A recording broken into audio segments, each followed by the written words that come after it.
chat sections should be probably paywalled, and like I would make women moderators for you as well. Like that just makes sense. So I'm known me that guys become mods. Low key kind of hope that okay. But anyway, it doesn't really matter. But yeah, point is though, make money through fucking the paywall section, and then this is where it's got talent. And you like talk to people in the payments only. Yeah, exactly. Yeah, like Ask Goka. This is the place where I just talk to people. Yeah. Gotcha. And then there's the added thing. Like I was talking about Scout Talent. So like we have the clips. Yo, what's up? Voice streaming things, so I'm just gonna basically do one is those like you can clip shit for it's like very convenient. This is like fun pictures, right? Like I would never talk about that. That's hilarious. It's like a good place. It's in that. Yeah, sure. Yeah. Yo! It's in that one. I feel like I haven't streamed in like a month. Last time I streamed, I did Patreon only. That was a bad idea. Oh yeah, you're just behind us the whole time as well. Yeah. Oh, yeah. Let me know if you want me to leave. It's all good. Yeah. No stress. Ah, you're fine. No, I'm at the studio. I'm in class. I'm in a university class. Oh, you're streaming right now? Yeah. Just stuck here with two randos behind me. Nothing. Just random people. Pay no mind.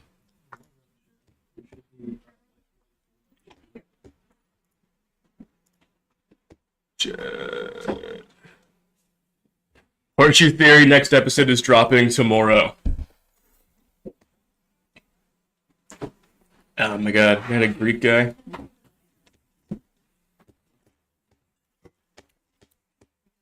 You start streaming? Yeah, I'm streaming. Yeah. What is that?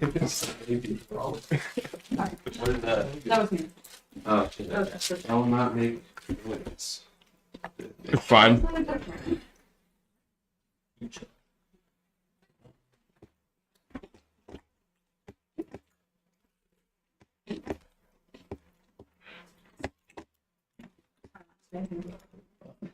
That? Wait, are you leaving today or tomorrow? Next episode's great. We got a real woman on the next episode. Real life woman. And then after that, another one. 2 women at the same time. Yeah. Don't lie to them. Don't lie to them. It's crazy. Not at the same time. Not at the same time. Not at the same time. That's too far. Yeah. That's too fucking far. Just one and then another one. Imagine two at the same time would just be not okay. That would be not okay. That'd be absolutely absurd. Nick Land thinks the AI and capitalism are basically the same thing. I never heard him explain why, but I think that is because, in a way, the perfect AI is the perfect product. Yeah, I agree. I think that there's like a singularity is too hot of a word. Singularity is too hot of a word. I don't want to go full. There is like a precipice, there's like a single point that technology works towards.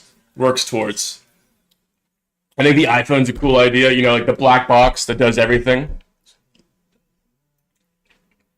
Little black box does it all. So I mean, technology is the perfect product, and there is within technology, there's a perfect product at the end of it. Something that does everything. You don't need multiple things anymore. How's the mic? Mic's good. Not too loud. I want to start off. I want to watch the new Gerbert video because I talked to Gerbert for the Black Pill video. I talked to Gerbert Johnson, and then he just released a looks maxing video, like an anti-looks maxing video. He did Strange Future, Fake Doll, Girlfriends, and then Vanity is Self-Improvement. Whatever. Let's hop right into that.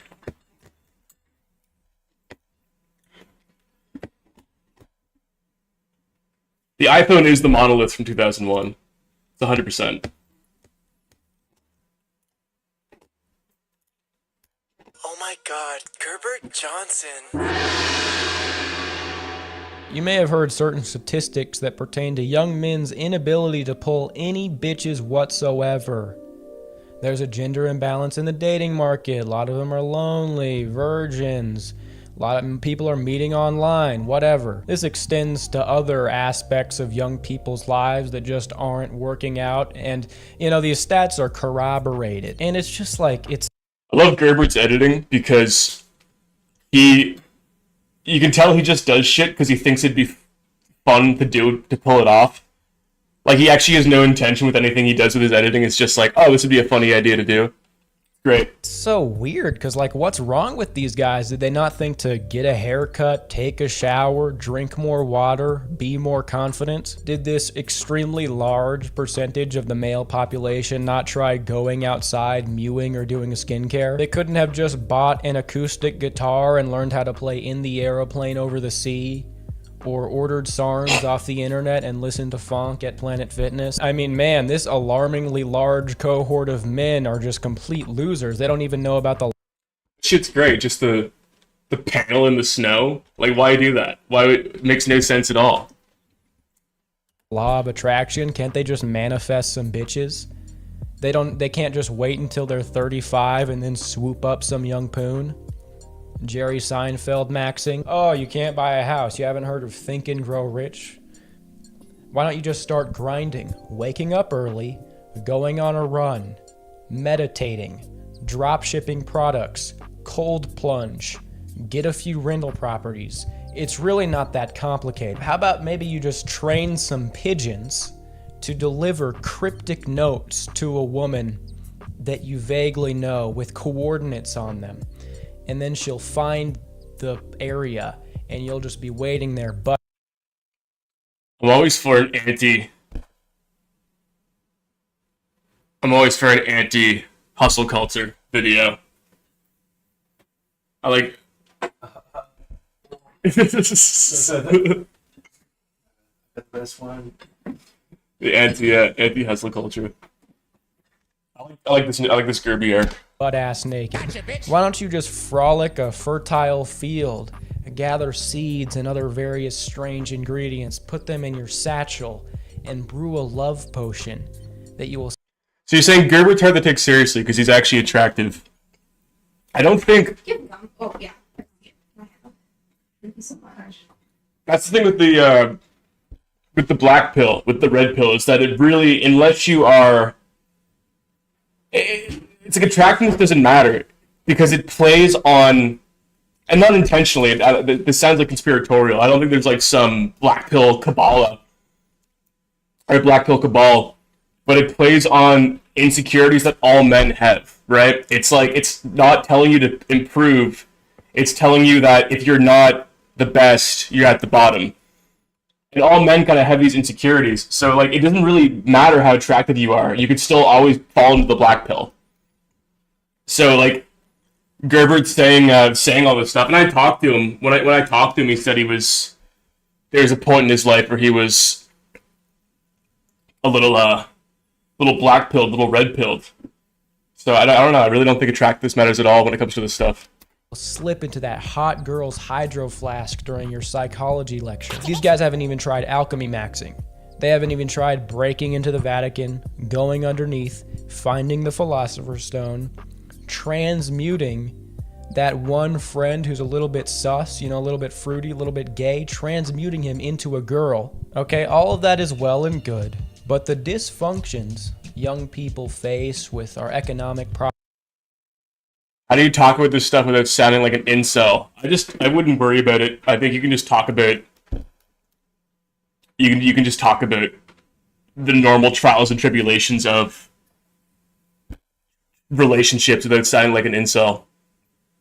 I just think like I don't know. These are conversations that people had constantly for years. This is just like normal cultural commentary. It's only recently that we have all these terms to bounce it off of. Like the term black pill didn't exist 20 years ago, but I just wouldn't worry about it. Prospects and with dating run quite deep, and they are festering. So unfortunately, no amount of self-improvement will allow young people to ascend because they are individual solutions to collective problems. It's kind of like people frantically rowing harder in a boat that is full of holes. It's going down. Postmodern, individualistic self-improvement culture posits that any man can become a Chad, someone who is attractive, wealthy, and socially dominant. After trying it for many years myself, working out consistently, reading books, going to Home Depot, jelking, doing all of it, I can confidently say I'm still a fucking loser. 4 years I've been jelking. 4 entire years, and my Peter has nothing to show for it. See, this belief kind of makes sense because there are certain things you can do, certain habits you can build that can improve your life, and seemingly a lot of people are not doing them. Exercise, reading, hygiene, diet, breaking addictions. These are all things we should be implementing consistently. And a lot of people aren't. But this new digital self-help culture is more than just that. The idea that anyone can become exceptional, can become rich, can become attractive is patently false. And this is because people are not born equal. Oh my god, we got Black Pill Gerby. I know, I really want to get into the studio. That'd be so fun. He seems like he'd fit in very nicely. He's very Zoomer. And he seems very perceptive. I know when I talked to him too on my Patreon, there's the full conversation. He's very he seemed very closed off. Not in a bad way, not in like a quiet way, but just like very private. Like he wouldn't really tell me even like what part of the US he was from. He wouldn't devolve into anything. So it'd be sick if we could get him out here, put him up at the studio. Try as you may, a lot of people just aren't. A lot of people and this is just like how they are fundamentally. You know, it's not even like they're doing it, they're trying to be that way. You see, everyone can improve. Everyone can put on muscle, for example, but there's a large amount of variance in the muscle they put on with the same amount of work, and this is wholly determined by genetics. Now, does this mean you should stop, nobody should work out? Obviously not. But just stop being gay about it. And the internet should be a direct window into seeing that people are not equal, because everyone's on there all the time. And when you're scrolling on TikTok or Reels or Shorts, whatever, it's spread to every platform now. X videos probably has like squirts or some shit. But when you're scrolling on them, one video will be like this super attractive person. Like, damn,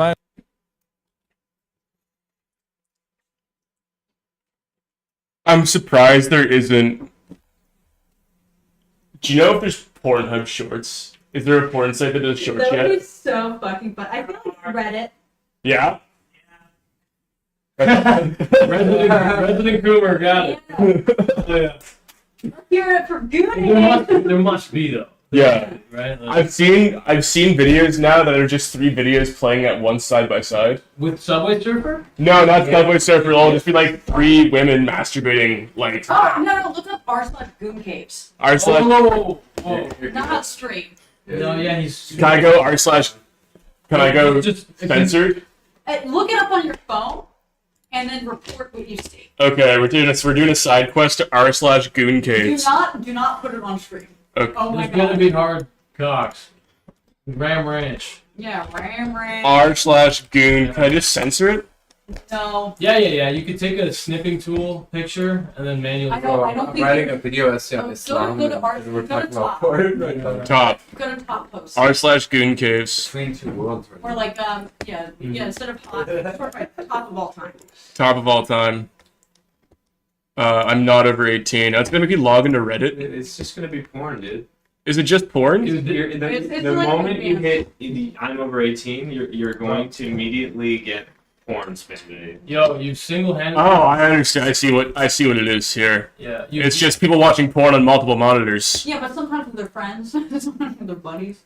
She showed me pictures, and it's like they're there with their friend and their dick out, and they're just like They're ready just to. like jacking off in unison. Oh, also if you are you Okay. this isn't That's being not streamed, is being it? That's not the. Okay, so then whenever you're on Reddit, if you want to avoid the 18 plus thing without logging in, you can change the www to old, and it just goes to the old website, and then the old website doesn't have that. Girl, buddy. Wonder Woman Goon Cave. Um, That's nudity. you That's know, not meant behavior. Okay, I'm gonna finish this side quest before the stream goes down.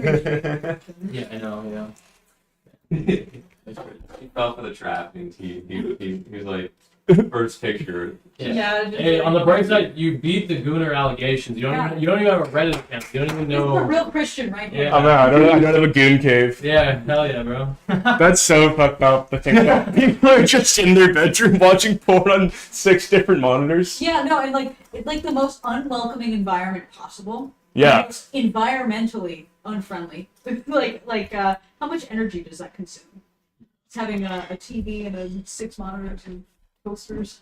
Multiple vertically positioned monitors, all showing multiple PMVs at the same time. I know a bitch could do this many Yeah. pull-ups Just and get- she's just get hot. VR Like, who glasses. even are these people? And then you scroll down, the very next one will be like a starving child or some mentally challenged person trying to rap. If that's the truth, then bitch, get to leaving. I ain't trying to be with some chick that's scheming, probably trying to get my semen, so I have to pay her child support, bitch, believe it. And they look all fucked up, like, oh, maybe they should have done more looks maxing. No, that's just how they are. Like, what do you mean? No, but here's the point of this. This isn't a doomer video. That's not what I'm trying to do. It just so happens that online self-improvement is quite selfish. It's quite narcissistic. A common axiom you will hear is that you should improve yourself for yourself, not for other people. And I get what it's trying to say, but it ends up being kind of misleading because you selfishly want attention, admiration, and respect from other people. And it's very hard to detach from that. Counterintuitively, I think the only way to do it is to improve yourself for other people, to improve yourself with other people in mind, with helping them, with helping a community. All right, that's good, Gerby. That's good. What about r/true rate me? You want to see some self-improvement? Actually, no, I'd rather go on looksmaxing.org. It's much more fun. It's like the guard. Okay. This shit's truly the most depressing part of the internet. And I want to find people who are like posting themselves multiple times a day.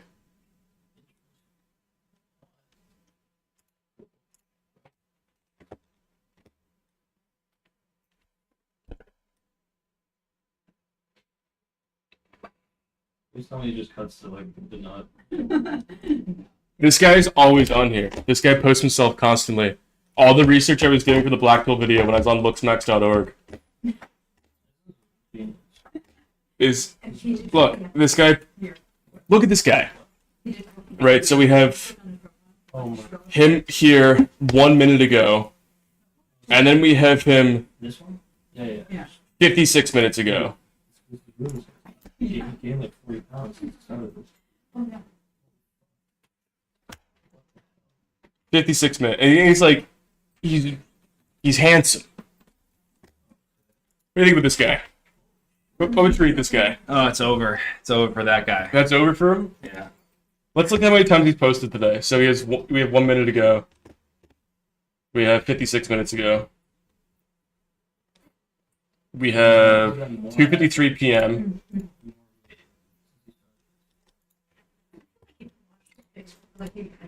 What did he do? What? His eyes are a different color. Maybe he's got contacts. That's so fucked up. Do you think he actually does it? Maybe he actually. But this guy's in here every day. 256, Honestly, 233, it's basically not. 231. Yeah. That's kind Oh of no, big. he like literally goes through the whole Let's go 3 days ago. Right, my arms, yeah. Yesterday, same guy. This is the most insecure person to ever exist. And I think your point is good. You know, no matter how attractive you are, you can always feel like you're at the bottom because you're not the best. You can always feel ugly. There's always room for someone to feel ugly. Oh, he only posted once that day, so that's good. That's what the female psyche has figured out. You know, Oh no. They're always calling each other, they're all beautiful. He's some words. Here, Yeah. here he is good again. mentality. Ah, bro, should cut the side profile off. I wonder if there's people doing it wrong with him. Ah, Yeah. he got mogged here. Yeah, that's right. 100%. No, well, yeah, that's the thing. It's a fat for a fetish thing. He like literally he can only jack after drawings, so he commissions drawings of fat Anyway, furry things basically. is that depressing? You gotta steal me Jane's vape. Yeah. No nicotine. You gotta steal me Jane's vape. We've been quitting nicotine unsuccessfully. Negative cancel tilt eyes. He's done for. Coconut November.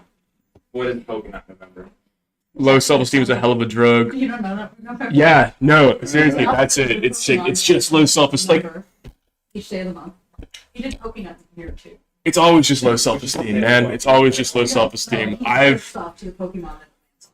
I don't know. Personally, I've been so up and down He rolls a number. with dating at different points in my life, but it's only been dependent on how I treat myself. It's never been dependent on how I look or anything else. Yeah, I don't like that. I've always been like, He doesn't. if I'm feeling good, I'm doing good. He hates If I'm feeling bad, I'm doing bad. It's completely independent of anything. I So, don't know. Everybody's like begging about it. So he's just like, you guys made me. unless of course you're very low. Yeah. Like, this has ruined his life. And nobody gets it. I like this battle of Kane conversation is going on in the chat too. That's fun. That's wholesome. It'd be great if like That's back in awesome. a year and he's like excited about it. So I'm doing an Evangelion video. Shit. I don't know how much I can talk about the singularity repeatedly, but the video's about the singularity, and I've come to the conclusion that God exists at the end of time. God exists not the end of the time. God exists in the future. I wouldn't say at the end of time. But I got this nice clip. I gotta send it to myself. Pull my files up here.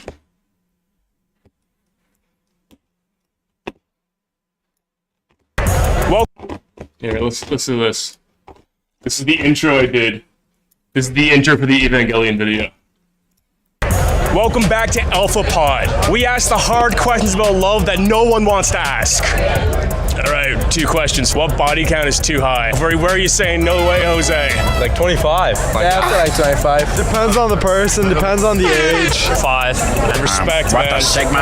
Okay. 7. 7? I was gonna say 6. You got 6. Yeah, I'm asking the hard questions about love that no one wants to ask. Do you ever want to crawl back in the womb? Like you've been alone your whole life, you just want to like go back to where you came from. Do you ever feel like humans are fundamentally flawed? Yes.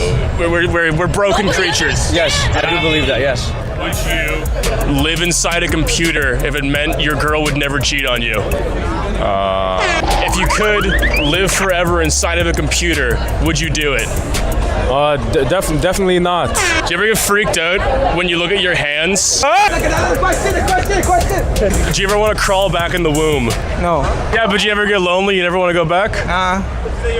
That's reasonable. I can't argue that. That's reasonable. Yeah.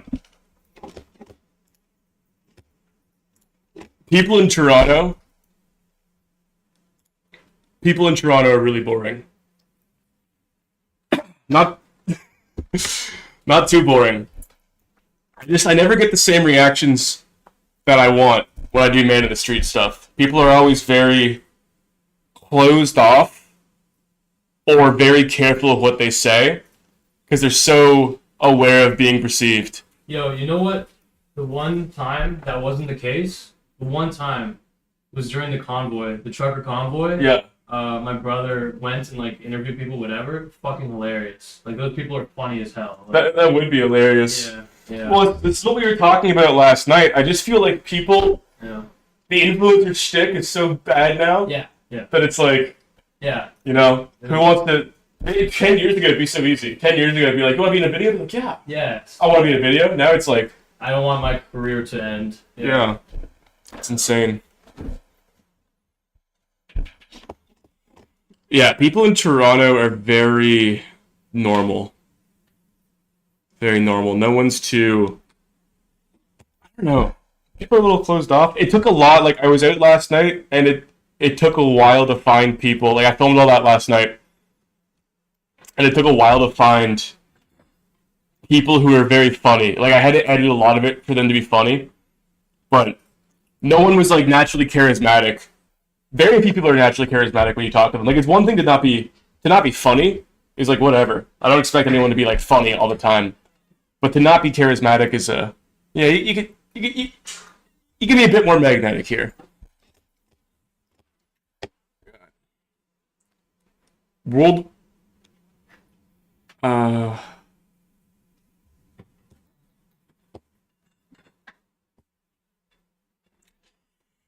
Gerbert Pod. Oh man, when I did the Gerbert podcast episode, it was not horseshoe theory. Like when I just did the private conversation for the Patreon, I did the first one we did was like an hour, but it was way too like the audio is so bad it was unlistenable. So the one that's on my Patreon right now is shorter. Like it's what we talked about before, but it's really condensed. So it's I don't know. The first one was a bit more organic, but the second one's good. We get to the meat and bones really fast. Patreon's only $2.50. It's you just pop on there. You can just go get it.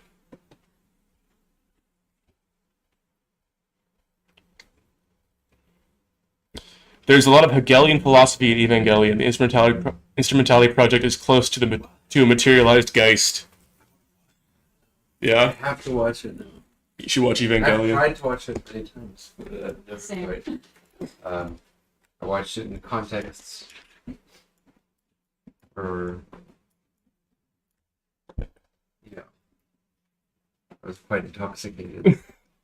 You have to really pay attention to that show. It's yeah, that's what I touch on. Like the video I'm doing is going to be a lot about, I guess I say like collective consciousness and singularity, but it's touching on the same topics. It's really fascinating to me that show. This is really good video. I highly recommend if there's any like die-hard Ava fans in here. This video. It's like a 3-hour video that just basically goes into every interview Anno has ever done. And this whole middle part here is just about Evangelion. And some of the interview clips are so interesting because it's like in the beginning he'll talk about wanting, like he'll dance around the idea of the show being purposefully cult or unmarketable. He's like, oh yeah, like the show is supposed to be cult, the show is supposed to be a smaller production. And then he made the robot designs to be hard for a toy company to replicate purposefully so a toy company wouldn't sponsor the show. Because he wanted like as little conflict of interest as possible. And as he goes on, especially near the end, he has interviews where he's like he's angry at the audience. He's like, I didn't make this for like otakus to, watch some dumb fucking high school romance anime. Like it's supposed to be a serious piece of work. So it's interesting watching him get more like a bit bitter towards the audience and towards the having to deal with anime fans. But the whole idea of the show being like a bait and switch to just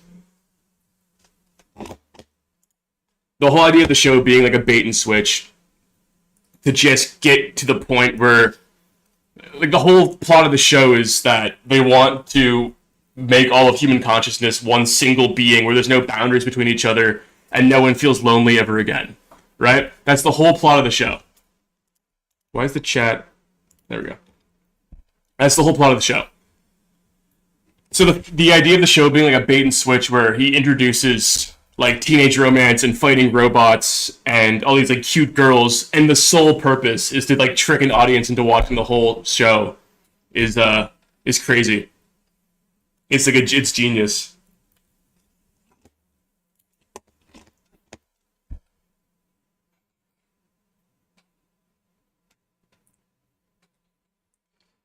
Nano bio, what is that word? Nano bio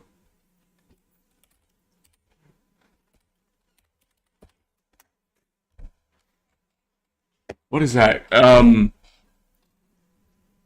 Like Tyval Zahard, or no, Hanging Thief. Can you retype the nano bio digenero converging technologies? What are you talking about there? That sounds ridiculous.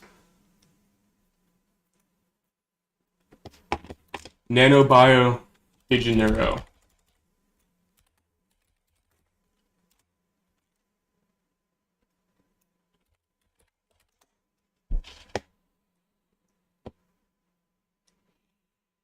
Wow, this is niche. All right, welcome everyone. Thank you very much for your interest. This talk is going to be about quite sensitive issues connected to the digital revolution. So if you feel unsure whether that's the right talk for you, I recommend you perhaps not to follow it. We don't want to have any complaints, but also if there's some issues that you'd like to discuss, we can do that during the talk or afterwards, okay? Chatham House rules apply to this talk. So I'm going to talk about nano-bio-de-genero opportunities and threats of convergent technologies related to what we call actually the Society 5.0.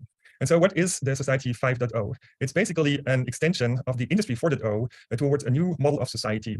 And so in order to understand what is ahead of us, perhaps, we need to understand what Industry 4.0 is about. And this is about... Okay, I can't watch it. I gotta find a different thing. Nano-bio-de-genero.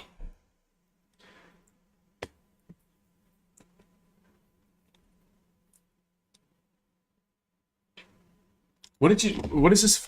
Why have I never heard of this before? This is the most schizophrenic thing I've ever seen.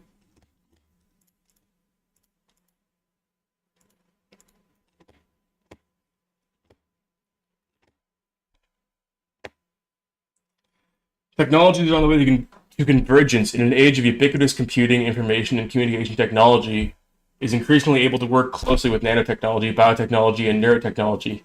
This is a fundamental impact on our society and everyone. For example, in healthcare, this opens up completely new possibilities, but also harbors new dangers. Oh, is this just... Oh, I understand. Optogenics. Nanophotonics? What are you... Okay, yeah, different kinds of new technologies combined, or like a convergence. I'm starting to get this here.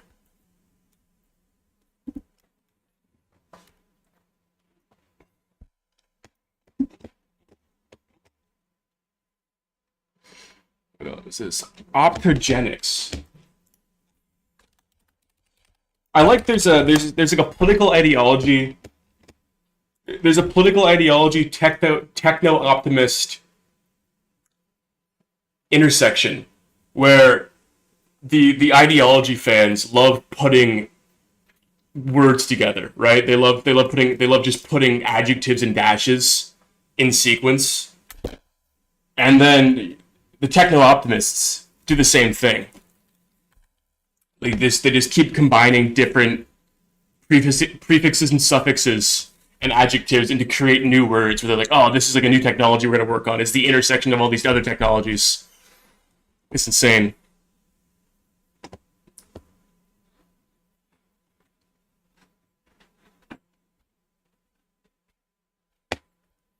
Optogenics is the biological technique to control the activity of neurons or other cell types with light. This is achieved by expression of light-sensitive ion channels, pumps, or enzymes, specifically in the target cells, on the level of individual cells. Light-activated enzymes and transcription factors allow precise control of biomechanical signaling pathways. In systems neuroscience, the ability to control the activity of a genetically defined set of neurons has been used to understand their contribution to decision-making, learning, fear, memory, mating, addiction, feeding, and locomotion. In a first medical application of optogenic technology, vision was partially restored in a blind patient with retinitis pigmentosa. Biological technique to control the activities of neurons or other type cells with light. That's insane. That's so cool. I don't know what to make of that. Archet, have you ever heard of fear and hunger? I've never heard of fear and hunger. That's a good game. Fear and hunger? Yeah.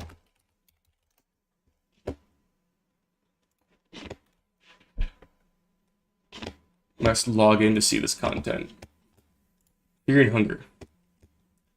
Fear and Hunger is a 2018 survival horror role-playing video game developed by Finnish game developer Miro Häverinen. Taking place in an anachronistic dark fantasy setting mixed medieval and present-day environments. Fear and Hunger allows one to 4 playable characters as they delve into a dungeon of fear and hunger, facing off deadly traps, puzzles, monsters. No, I never heard of that.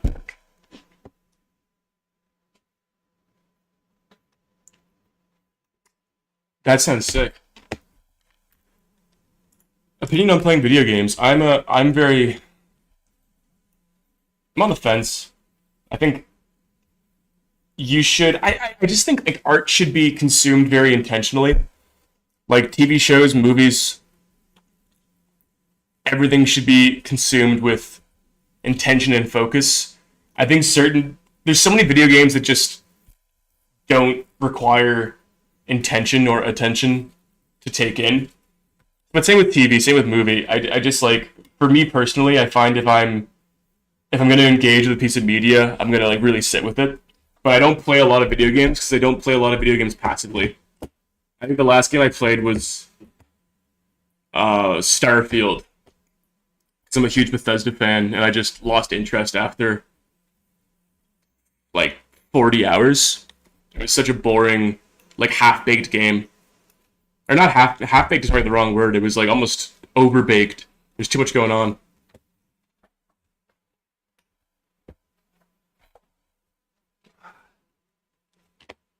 Yeah, I know. Music the same way. I feel that. I tried to not listen to, like, I love music, but I won't listen to music as much as I used to. I try to walk without headphones as much as I can. It's way too stimulating. Even at the gym, like it's like when I can't go for, I hate when I can't go for a run unless I listen to music. It's not where you want to be.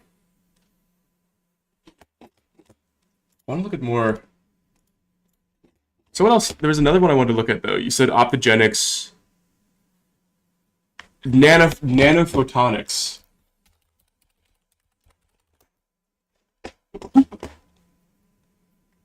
Got any music recommendations? I have been into this band called, like, I don't hate streaming. I listened to a full album like 2 days ago. I don't hate streaming music because it's given me, it's hard, it's because it sucks for the artists. But as someone who, like, I love music. I've loved music since I was 12 years old. It's been like my favorite form of art. And as someone who loves music, I love finding, like, I've never had an avenue to find so much new music constantly. But I know it kind of fucks over artists at the same time, so it's hard. But there's this band, Jacob, with a K, Jakob. They're very similar to Godspeed You Black Emperor, like post-rock, like heavier post-rock. I shared a song on my Twitter that you should check out. I very rarely hear a song that, like, gets me immediately. On the first time I listened to it, this song was like, I was like, holy fuck, this is amazing. Yeah, sort of like Jesu.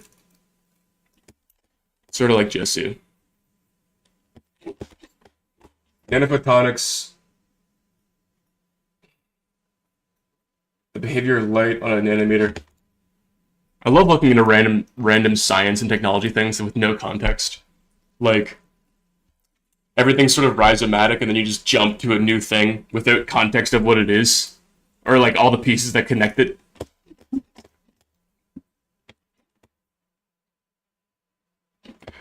We should watch that. Actually, the Coming Insult Revolution. I'd love to watch that because I did an interview with that guy right before he dropped this video, and I knew he would. I know he's like a little bit. Oh, there's my video. Or even think about. He's not too sketchy. I think he's well intentioned. He's a little bit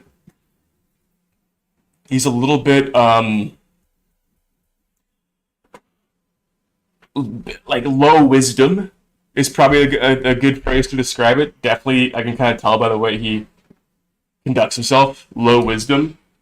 I don't know if I'd go as far to call him like racist or anything, but I do. This video is interesting.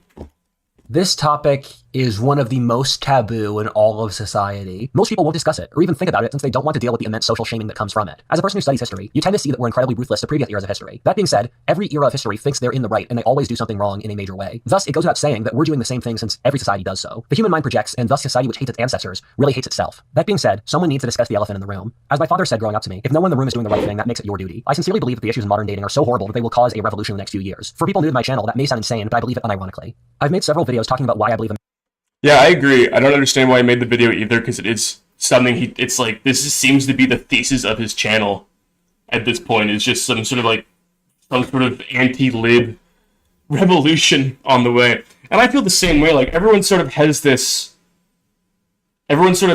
cornerstone to their thought, right? I feel like mine over the last 2 years has been this like anti-optimization kind of like what is tech getting at, what is culture getting at, as in context to like going towards a single point and entropy. I feel like I kind of have the same issue, right? And a lot of my videos I'll bring up this idea of everything becoming optimized. Like the black pill video was centered on that. A lot of my Gen Z videos are centered on that as well. But this doesn't seem. It's one thing when like I feel like, I mean, not to suck my own cock, but I think my point is like a little bit novel. I don't think that's not an obvious thing in a lot of people's minds. But I think the idea of like a right-wing revolution being on the horizon isn't novel, and it's also just not going to happen. There's no world in which this happens. So, especially like, it'd be one thing if it was like a libertarian revolution, like Texas seceding or something like that. That's on the table. But the idea of like internet men getting together and like having power over the U.S. government or like any municipal or state government is just absurd. This is not a thing that's going to happen in the near future. America, and I would say the Western world in general, is on the verge of what I've called at different points a civil war, revolution, or right-wing backlash. What I'm doing here is I'm trying to tease out the different threads which can explain a unique historic event which we'll only fully understand once it's occurred, as I believe it will. The purpose of this video is to tease out what I've said before is the biggest crisis of our time, in my opinion, and the most important. This guy's 6'4", too. I think that's a funny fact about him. Variable driving this revolution, the young male dating crisis. Why are we waiting?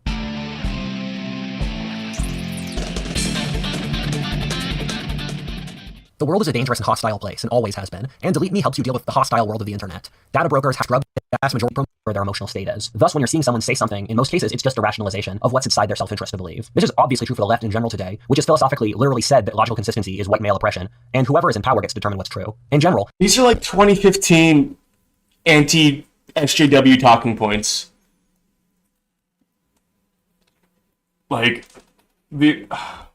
A good way to determine if someone is actually making an argument or rationalizing is based on if they use supporting evidence in their claim. If they don't actually have an argument against you, they don't follow a causal chain of logic or have blatant inconsistencies in their argument. We've found through studies where John Haidt is the greatest expert on this topic, and I believe him to be one of the best thinkers of our time, has done a tremendous amount of research on human nature, and everything I've said in the previous paragraph is from his work. He's also found that it's very hard to be rational about things which affect us personally. We tend to be decently good at analyzing the reality of problems of which we don't have a personal stake, but once you get closer, people can become intensely biased as their thoughts and words become excuses for their self-interest. As a tangent, one of the things which annoys me is that people appeal to authenticity, or this emotionally feels right, thus it's moral and good, as if emotions are an arbiter of underlying goodness or truth. That being said, your emotions are a mammal brain manifestation of your genetic self-interest. Your emotions are a lower resolution, more primal version of logic, which involves getting what you want. You'll find that people who are guided by their emotions are intensely selfish, confusingly, often being selfless as a form of selfishness, as a way for emotional stability or to look better socially. The reason I'm going through all of this is that this is the topic.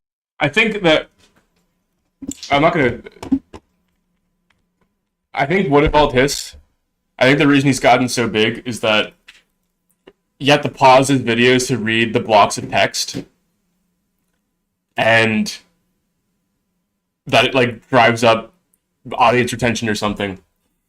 Our society is capable of it's like some genius thing he's come up with. Break down to complete emotion about this subject. People very quickly lose their ability to be objective. I believe this is true, as mating is probably the most important thing in human life. Thus, we get very wrapped up in it. You will probably have a lot of. You can't call sex mating. You can't say mating is the most important thing in human life. You can't. That's not a thing you should ever say. The mate market. Meat market. The mates market, that's what they call it. Sounds like you're talking about cattle. Yeah. Wait, what is this? Link to my cancellation insurance. I mean, that is objectively how it works, but it sounds so dorky to say, you know. Link to...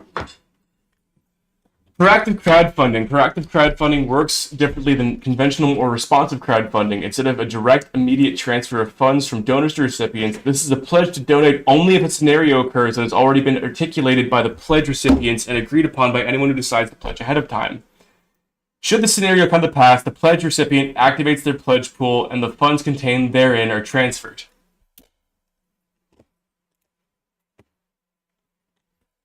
Pluribus was born from a group of Americans tired of watching their country's innate vibrancy and dynamism begin to deaden and fade under the culture of fear imposed by the majority of its admirable citizens by a handful of its most despicable and resolved to succeed in addressing the cancel culture issue where so many others have failed. For further elaboration on why I believe Pluribus is essential, here are several media appearances as well as a Substack series articulating the rationale of the project in more detail. That's so weird.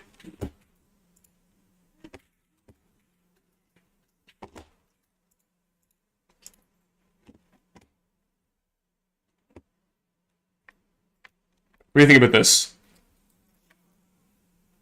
So,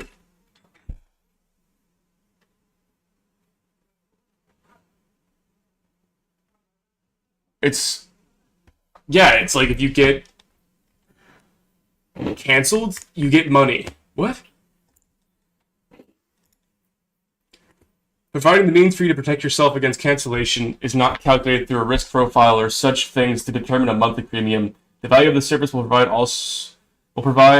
also grow alongside the number of users participating in it. With that in mind, the initial rate to begin accepting pledges is only $5 a month.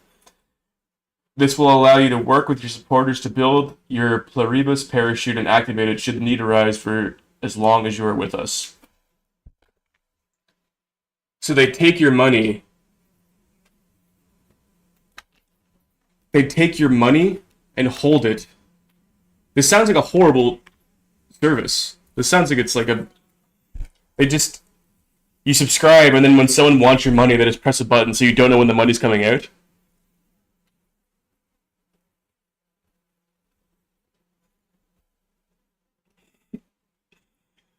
In one of his videos, he says that he doesn't read books written after 1960 because something woke moralists. Yeah, this seems weird. This seems really weird for creators. How it works for creators. You define the criteria of what you consider a canceling event. You want protection against your supporters. You want protection against you. You define the this is like a bad English too. You define the criteria of what you consider a canceling event you want protection against to your supporters. Your supporters pledge to donate to you if this event occurs. They are not charged on the spot. Their commitments accumulate in a pledge pool till the day comes when you need it. So this website, you pledge $5 a month. Okay, let's say my channel gets deleted in 3 years and you sign up today. It takes $5 a month from you for 3 years and puts it in a pool that I don't have access to unless I don't have access to it unless I get my channel gets deleted or something. So the money just sits for 3 years and then I take $180 from you when I get canceled. That's so bizarre. If it does, you activate your pledges by notifying your donors you've elected to do so, and these funds are released and transferred to you after a 7-day period. Choose a creator you would like to support and see what scenario they would like protection against. Can I find let's find some creators. Can I just look up creators? Fuck, enough of this. Side quest. A lot of emotions watching this video, and that's normal. But you need to take a deep breath, think about what I'm actually saying, not what it seems like I'm saying, and whether or not it's true. Whenever anyone brings up this topic, they get immediately called an incel. First of all, as you'll get to later, this is a terrible argument on any single level. If you said this in a debate in a sane society, you get laughed. Does he say anything? Okay, we're gonna go transcript here. Does he say anything in this video? Out of the room. A further irony is I get this a lot whenever I talk about this topic. You people know nothing about my personal life, and if you did, you would realize it's absolutely insane to say this about me. People use this photo of me from high school to mock me, but I also used to look like this when I was in better shape, and now I look like this. Why would you do this?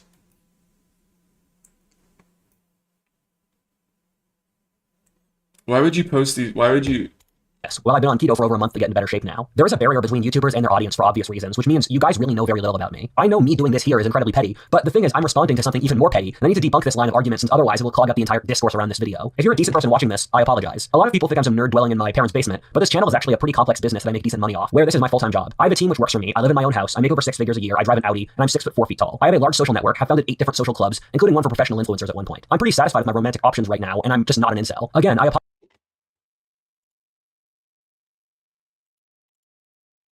6'4" tall. I have a large social network, have founded 8 different social clubs, including one for professional influencers at one point. I'm pretty satisfied. Why would you post this? Why would you put this in the video? Like, you're like, I'm pretty satisfied with my sexual options right now, and then a picture of your unmade bed.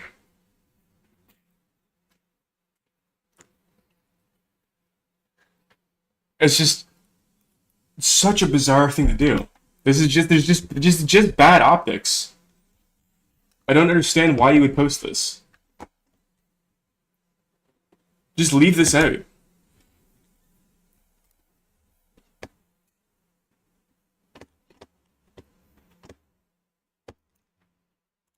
Status than women because they're more responsible. I don't need to watch this video. I want to believe that he would say something novel, but I also just don't want to sit with this video for 20 minutes while I'm streaming to figure out if he says something novel. Is subhuman for years, and so I expect the rebel to do the same. Absolutely horrifying to witness. People return whatever they've been given in most times. Society has treated young men as subhuman for years, and so I expect the rebel to do the same to their enemies. We actually live in a profoundly non-moralistic culture in that we don't hold anyone to hard moral standards. What this means is that once the blood starts flowing, no one believes in moral standards enough to check their bloodlust. This war will be far less humane than the previous American Civil War or Revolution. I've been betting my money for years that America will have a rape crisis at some point in the future. I've said in previous videos that for a bunch of reasons, which I explained in this text wall, that the right would win a civil war. That being said, you've suddenly armed a group of sexually frustrated, resentful young men. They'll probably... I don't know, dude. I don't know. Dan, did you want to read more of your stalker videos on stream? So then what my stalker saying? Yeah. On the topic of the coming incel revolution. Let's see what I got. Okay, Hamid. So I got a guy named Hamid. Hi guys, I'm Dandy. How's it going? Let's see. Hamid wants to put 7 babies in me. 3 may die. That's the gist of it. We read a lot of his messages today. Yeah. What was your favorite? The Oh, what was the one that I couldn't stop laughing at? Oh, I think Shotgun Full of Jizz was a good one. Shotgun Full of Jizz was a good one. Abort up to the age of 6 was a good one. You could. I could put them up on here. Oh, you could. If you log into your Instagram. Oh, I don't log into my Instagram. Would I They can't see this right now. Okay, would I be logged out at some point? Yeah, I can log you out when we're done. Okay. I only have to stay logged in on this. Don't show its full name. Yeah. No, it's gonna show the full name. Okay. Yeah. Let me see if I can. No, they can't see that. Yeah. Is that my password? No. I got different.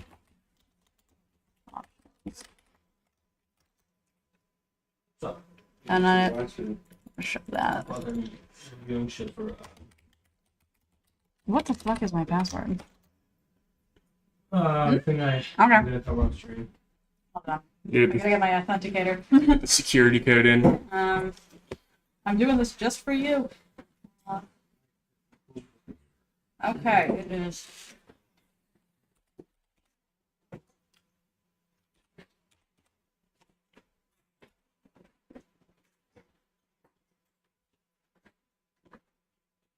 No. And then just log me out after. And let me go to messages.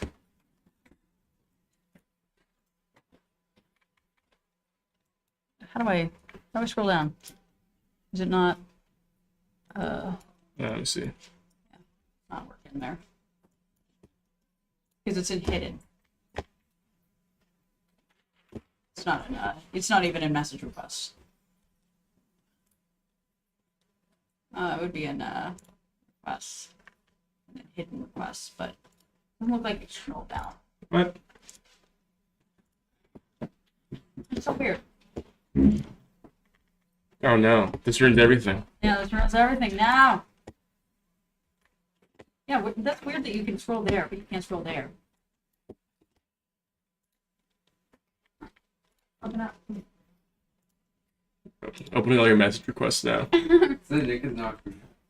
But they're still gonna be there. Are you the subject? Oh, you're gonna see. Oh, that was another saga that I went through. Everybody's convinced that I am the girl from Spy Kids 3. This is like a. Oh, I got a lot of Argentinians telling me that I am. Are you the subject of mini spies?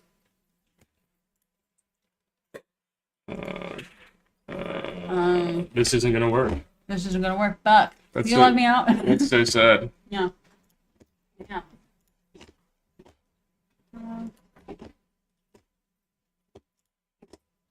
And that's sad.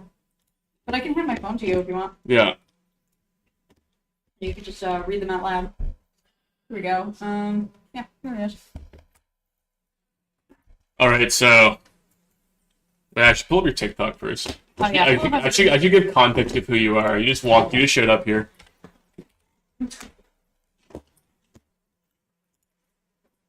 I was looking up Pearl Day was exposed.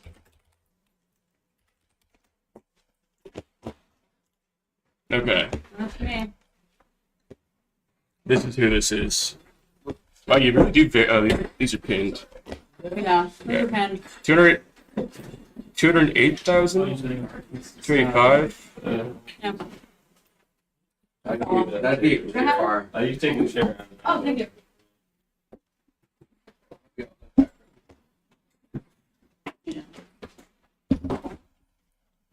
Vacuum to this, cooking to this, no host plant. What's going on?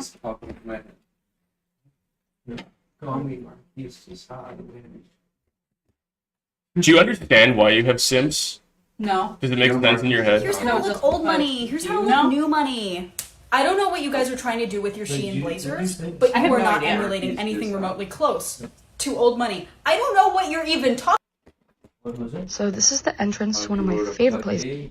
That's okay. So I'm going to attempt to explain what JonTron did. Oh, that was but fair warning. Don't worry about it. I don't. That's a dumb one. How about That's 700,000 Yeah, because it's drama. TikTok plays. Everyone loves drama. Everybody loves drama. Oh, this is a good one. Yeah, click on that one. I have to say this from my chest, given the events that have transpired on my For You page. I think it's the blue. I don't want to judge black any hair. culture's cuisine. That's I don't a want good to sin. shame anybody for the food that they eat. But British people need to stop with the Chinese food. Oh my god. What are you doing? What? That's what? What is that? You guys are ordering like 6 different things. That's gotta be so expensive. Or is it? I don't know. And then you're just dumping it all into a plate. You're like, let's plate up a Chinese. You always say a Chinese. You don't say Chinese food. A Chinese takeaway. Takeout. And you're not getting like Kung Pao chicken or anything normal. Oh, I got so mad. Beef and broccoli, God forbid. It's always like, I'm gonna get fries. No, they say chips. And then they just like smother it in curry sauce. Oh. Egg fried rice, salt and pepper chicken, and chow mein. And then they take a bite and they're like, gorgeous. Chinese is better than Canadian food. TikTok really varies a lot. They're really what? Yeah, how do you go? You go from like 9,000 to 685,000 to 800,000. Yeah. Wow. Oh, that was my worm video. What's your most viewed TikTok? That's one of my most. Seriously, how many times do I have to say no to get through your thick skull? And I am not interested in a relationship. So please leave me be. Thank you for that, but please leave me alone. Can I lick him? Hell no. Okay. Leave me the fuck alone. I'm not gonna link the original account because they're. Okay. They would ask me out. That would be a joke. So I have a sense of like no idea people like it. You're saying that's the one that you hate. No, that's why I'm like, because they cry and it's a downer, you know? Yeah. Alright, where'd you go? I lost you. There you go. Yeah. Alright, so Okay. this is Dandy Demon, this TikTok star, Dandy Demon. I'm not a star. This is TikTok star. This is LA influencer. Can we look up your address? My address? Yeah, can I show your address? What do you mean my address? I'm just on Google Maps. Just show me your address. Dox me? Yeah. But yeah, look at Alright. look at your address. Look. Okay, yeah, scroll out, okay, and then move that map to LA. Yeah. Yeah. Wherever Drake lives. Yeah. Drake lives in Toronto. Let's take this. Here, let me get this. Get in there. Yeah. Yeah. Let me take this little guy. Yeah. And let me drop it. How about right here? Let's drop it right there. And You kind of sound like Sigourney Weaver. yeah, I think if you tried really hard. that's me. That's me. I think if you really tried to sound like Sigourney. What does Sigourney Weaver sound like anyway? I don't know how the fuck. Sigourney. Sigourney. Yeah, there we go. Oh, let's see. Let me hear. Sigourney Weaver. Let me try to Voice. have trouble weighing the water. We'll say that I sound like Patrick Bateman. What? Why did they say that? They're like, you know, when I do a newscaster voice, they're like, Lunch with Jim, he started to talk about this kind of forest girl who had a special gift of connection with living things. And she's going to be about 14. And you and I know how immature you are. So I think you can handle this. I said, thank you. Yeah, you sound like Sigourney Weaver. yeah. You, Sigourney Weaver. Finding Dory. She just needs more someone pissed in my cereal energy, and it would be dead on /ArtChat. Who is Sigourney Weaver? In, Finding O'Neill, Albert Brooks. Enough of this. Yeah. Anyway. Oh yeah. Let me Get that back. do Face ID. I know. Okay. You can scroll What around. is someone pissed in my cereal energy? Yeah. What does that mean? Okay. She's got a simp. She's got a schizophrenic man. I'm done talking about him. By the way, you can introduce him all you want. I think it's so fascinating to me because we're talking about the coming incel revolution, right? The coming. The coming incel revolution. What if all pissed? And I'm always thinking like, you know, when is this incel revolution coming? Mm-hmm. Where is it at? Okay, who are these people? I don't know any incels. I don't know any of these incel revolutionaries. Yeah. And then she shows me this guy who sends her 40 message requests a day on Instagram every day, and I think I found them. I think this guy is going to lead the incel revolution. Oh yeah, well he said that he's going to lead the Fourth Reich. So, the Fourth Reich. Okay. You know. Yeah. This Yeah, guy is we're on the fourth. this is an Iranian neo-Nazi. Yeah. Iranian Aaron. Goes by the name of Hamid. You can handle. Yeah, I'll this is. I just I have anxiety about Hamid because I'm convinced he's going to find me. I think he's watching me Yeah. right now. Oh, for sure. No, he doesn't know yet. No, let me.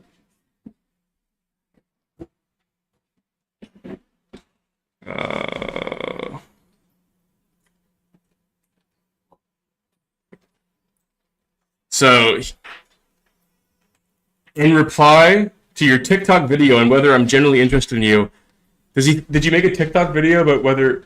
No, that was the TikTok that you just watched. The one that was like bullying awareness one. He thinks it's about him. He thinks it's about him. Yeah, that's where the schizophrenia comes in.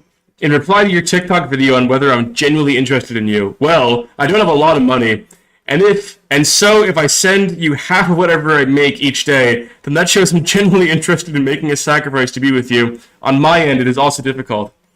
He sent you half of what he makes? What? He sent you half of what he makes? He said that I'm entitled to half of what he makes in the event that I marry him. And Can you show me where he lives? Yeah, I can show you where he lives. Yeah, show me where he lives. So his neighbors with Scott Adams. Do you want to dog Scott Adams? Whoa. What? Don't show where he lives on stream. What the fuck? Well, I said where I live on stream. No, you did not. Okay, yeah. My bad. Sorry. My bad. I was not in. Okay, give me the thing. Let me. Okay, this is where Hamid lives approximately. Next to the Google, Yeah. the Googleplex. Yeah, in the Googleplex actually. He's a picture in the park. Why is this? This is crazy. Yeah, what the fuck? It looks is very. that? It's like Korean over here. Put him in the Google gradient canopy. Yeah, that's where he's definitely at. What the fuck goes on here? Whoa. Yeah, see, that's his home. We're inside his house right now. I hate these fucking chairs. Oh my god, these suck. Oh, this is the most I feel like there's millennial decor, and Google is the pioneer of it. Yeah. You know? Maybe fucking put down. This is not Gen Z coded at all. No, this is heartless. No, I know. This is some. It's like I want maximalism. I don't want minimalism. I want brutalism. I want. I don't want brutalism. No. I just want maximalism. I just want like little patterns, little intricate fucking designs. Oh my god, this is a hellscape. Look at the Google baby. Like, there's multiple buildings that look like that, with that same roof texture. Yeah, there we go. That's Meat's house. The Googleplex. Who's Scott Adams? Oh, Scott Adams of Dilbert fame. Scott Adams is Oh, the guy who made Dilbert. the racist who made Dilbert. Yeah. What the fuck? That's not his address. Where is this? I know his address though. You know Scott Adams' address? Yeah, because Hamid sent it to me. Why? Because he's wanted to brag that he's neighbors with him. Hamid. Yeah. Hamid doc Scott Adams. Yeah, Hamid also doxed himself several times. He sent me his full number. 2 of his full numbers. You should smoke a ciggy right now. Yeah, do it. Do it indoors. I would type balls if I could. I gotta find a funny message here. Yeah, The shotgun of cum one was so good. Yeah, shotgun full of jizz. I'm hunting for your... That's That's a rude. shotgun full of jizz. I pin you to the ground with a heavy grunt. I'll keep sending you money until I die or you marry me. Even though I'm unapologetically against integrating myself into your spiritual community. Oh, see, Yeah, sing shit. That'd be great. that's me. Because he's anti-Semitic, because he's a Nazi. He's an Iranian Nazi. Or until I get a Ukrainian woman to cooperate with a Zoom wedding officiated by Utah. Are you being paid $176,000 to be my housewife? Whichever comes first, either scenario or death. I'm dying. Okay. I understand. This is my look at me tonight. Yeah. Does it give you that much anxiety? Oh, it gives me comfort to know that somebody's there each day that can be my daily entertainment, but it also gives me a little bit of anxiety that there's someone out there who's this passionate about me. Yeah. I wish someone was that passionate about Like, me. have you scrolled through that? Roll. What's your favorite neighborhood in Los Angeles? My favorite neighborhood in Los Angeles. Good question. I'm gonna say K-Town. What's Koreatown. Koreatown because it's funny, funky, and cute. Yeah. And it's got a lot of nice Korean barbecue places. You guys like Korean barbecue? I love Korean barbecue. It looks dense. Yeah, it's pretty dense down there. The Okay, only so problem is that you usually get your car broken into. That's like a stereotype of Koreatown. Even if you have your car in a garage, it's gonna get broken into. I don't know why. So, when people talk about Los Angeles, what they're referring to is this, right? Yes, but I live. Okay, I'm gonna show you. I'm gonna point to it on the screen, and you're not gonna be able to show them. I live like here. Okay. But that's irrelevant. No, it's part of LA still. That's part of LA. But when people are like, oh, I live in, like, when people talk about hanging out in LA being Yeah. cool, they mean They mean mostly Hollywood. the- So they mean like this. So they mean this part. Like we go to like the Hollywood Walk of Fame. You know, this is what they're talking about. Oh my God, look how blue it is. Wow. Yeah, this is pretty Los Angeles-y, but I do love palm trees. mhm. So, okay. Yeah, Hollywood, they're West fucking- Hollywood. Yeah, West Hollywood. Koreatown. I can show you my favorite bar. I know Echo Park. Echo Park is really cute. I used, you know what? No, actually, never mind. My favorite neighborhood in Los Angeles is Silver Lake. I used to live there, and it's so beautiful. But Santa Monica.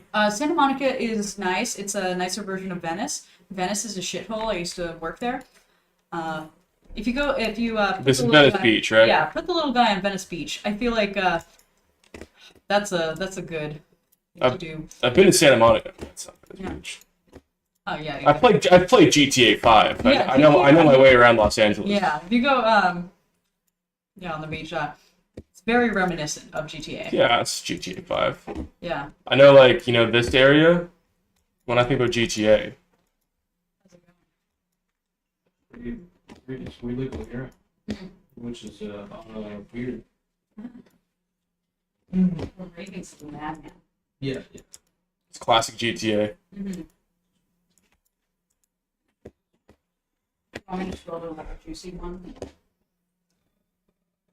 No, you should be working. Alright, Chad, do you think the YouTubers and other influencers with alternative opinions about society will eventually start to form a consensus on a number of topics and become more socially relevant, or nah?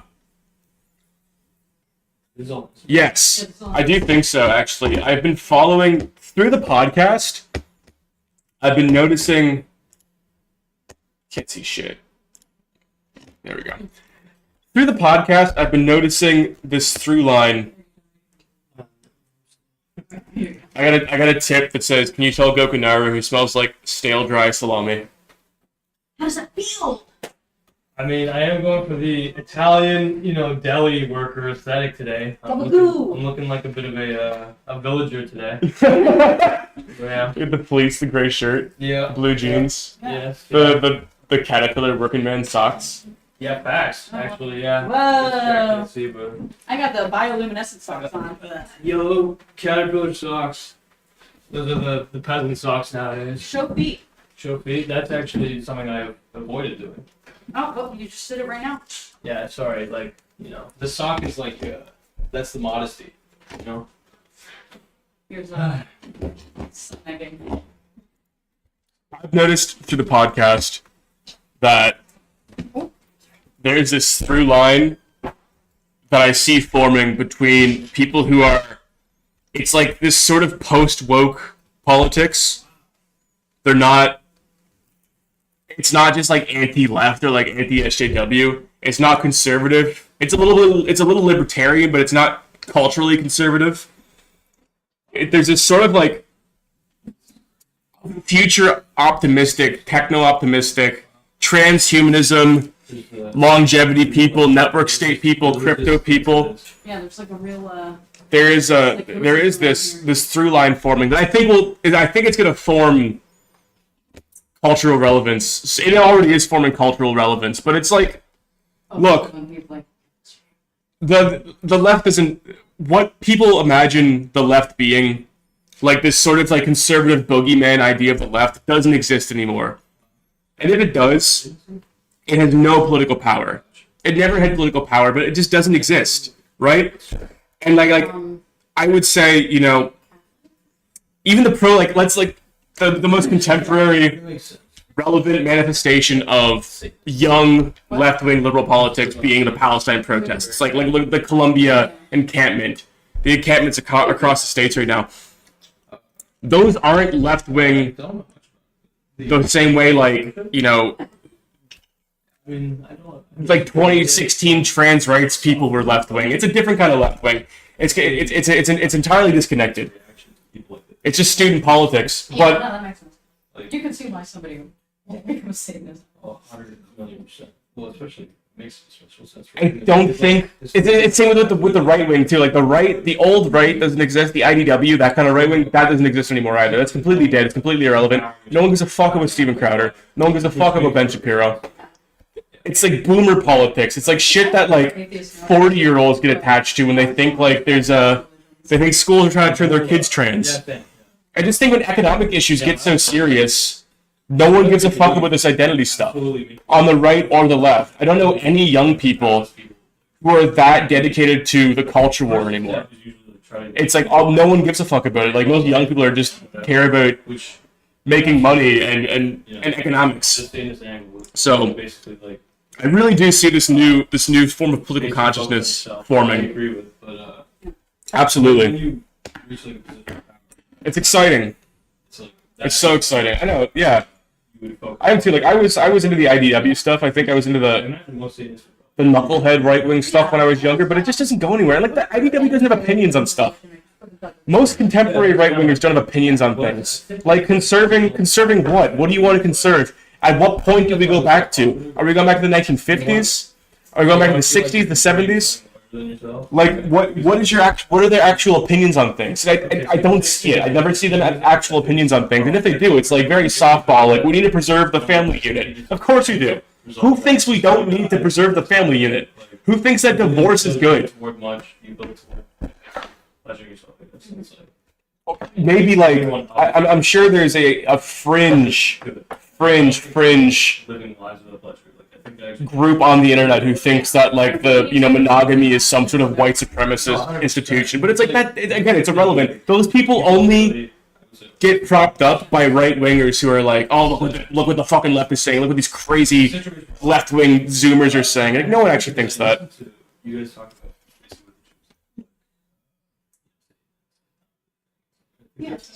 Yeah, it's like, well, you always have temptation. Just try to basically Ridiculous. New JJ McCullough video. Got the Incogni sponsorship.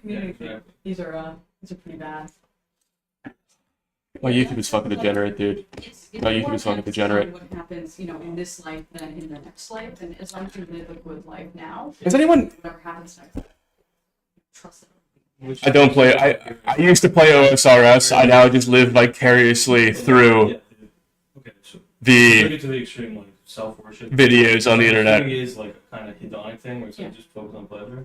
That is like a black hole. Like, like it's like. I do think that I want to look more to the Palestine encampments actually, because I've been following this story loosely. That's literally what happened to that. Yeah. I think I was doing like he was literally thought he was a god.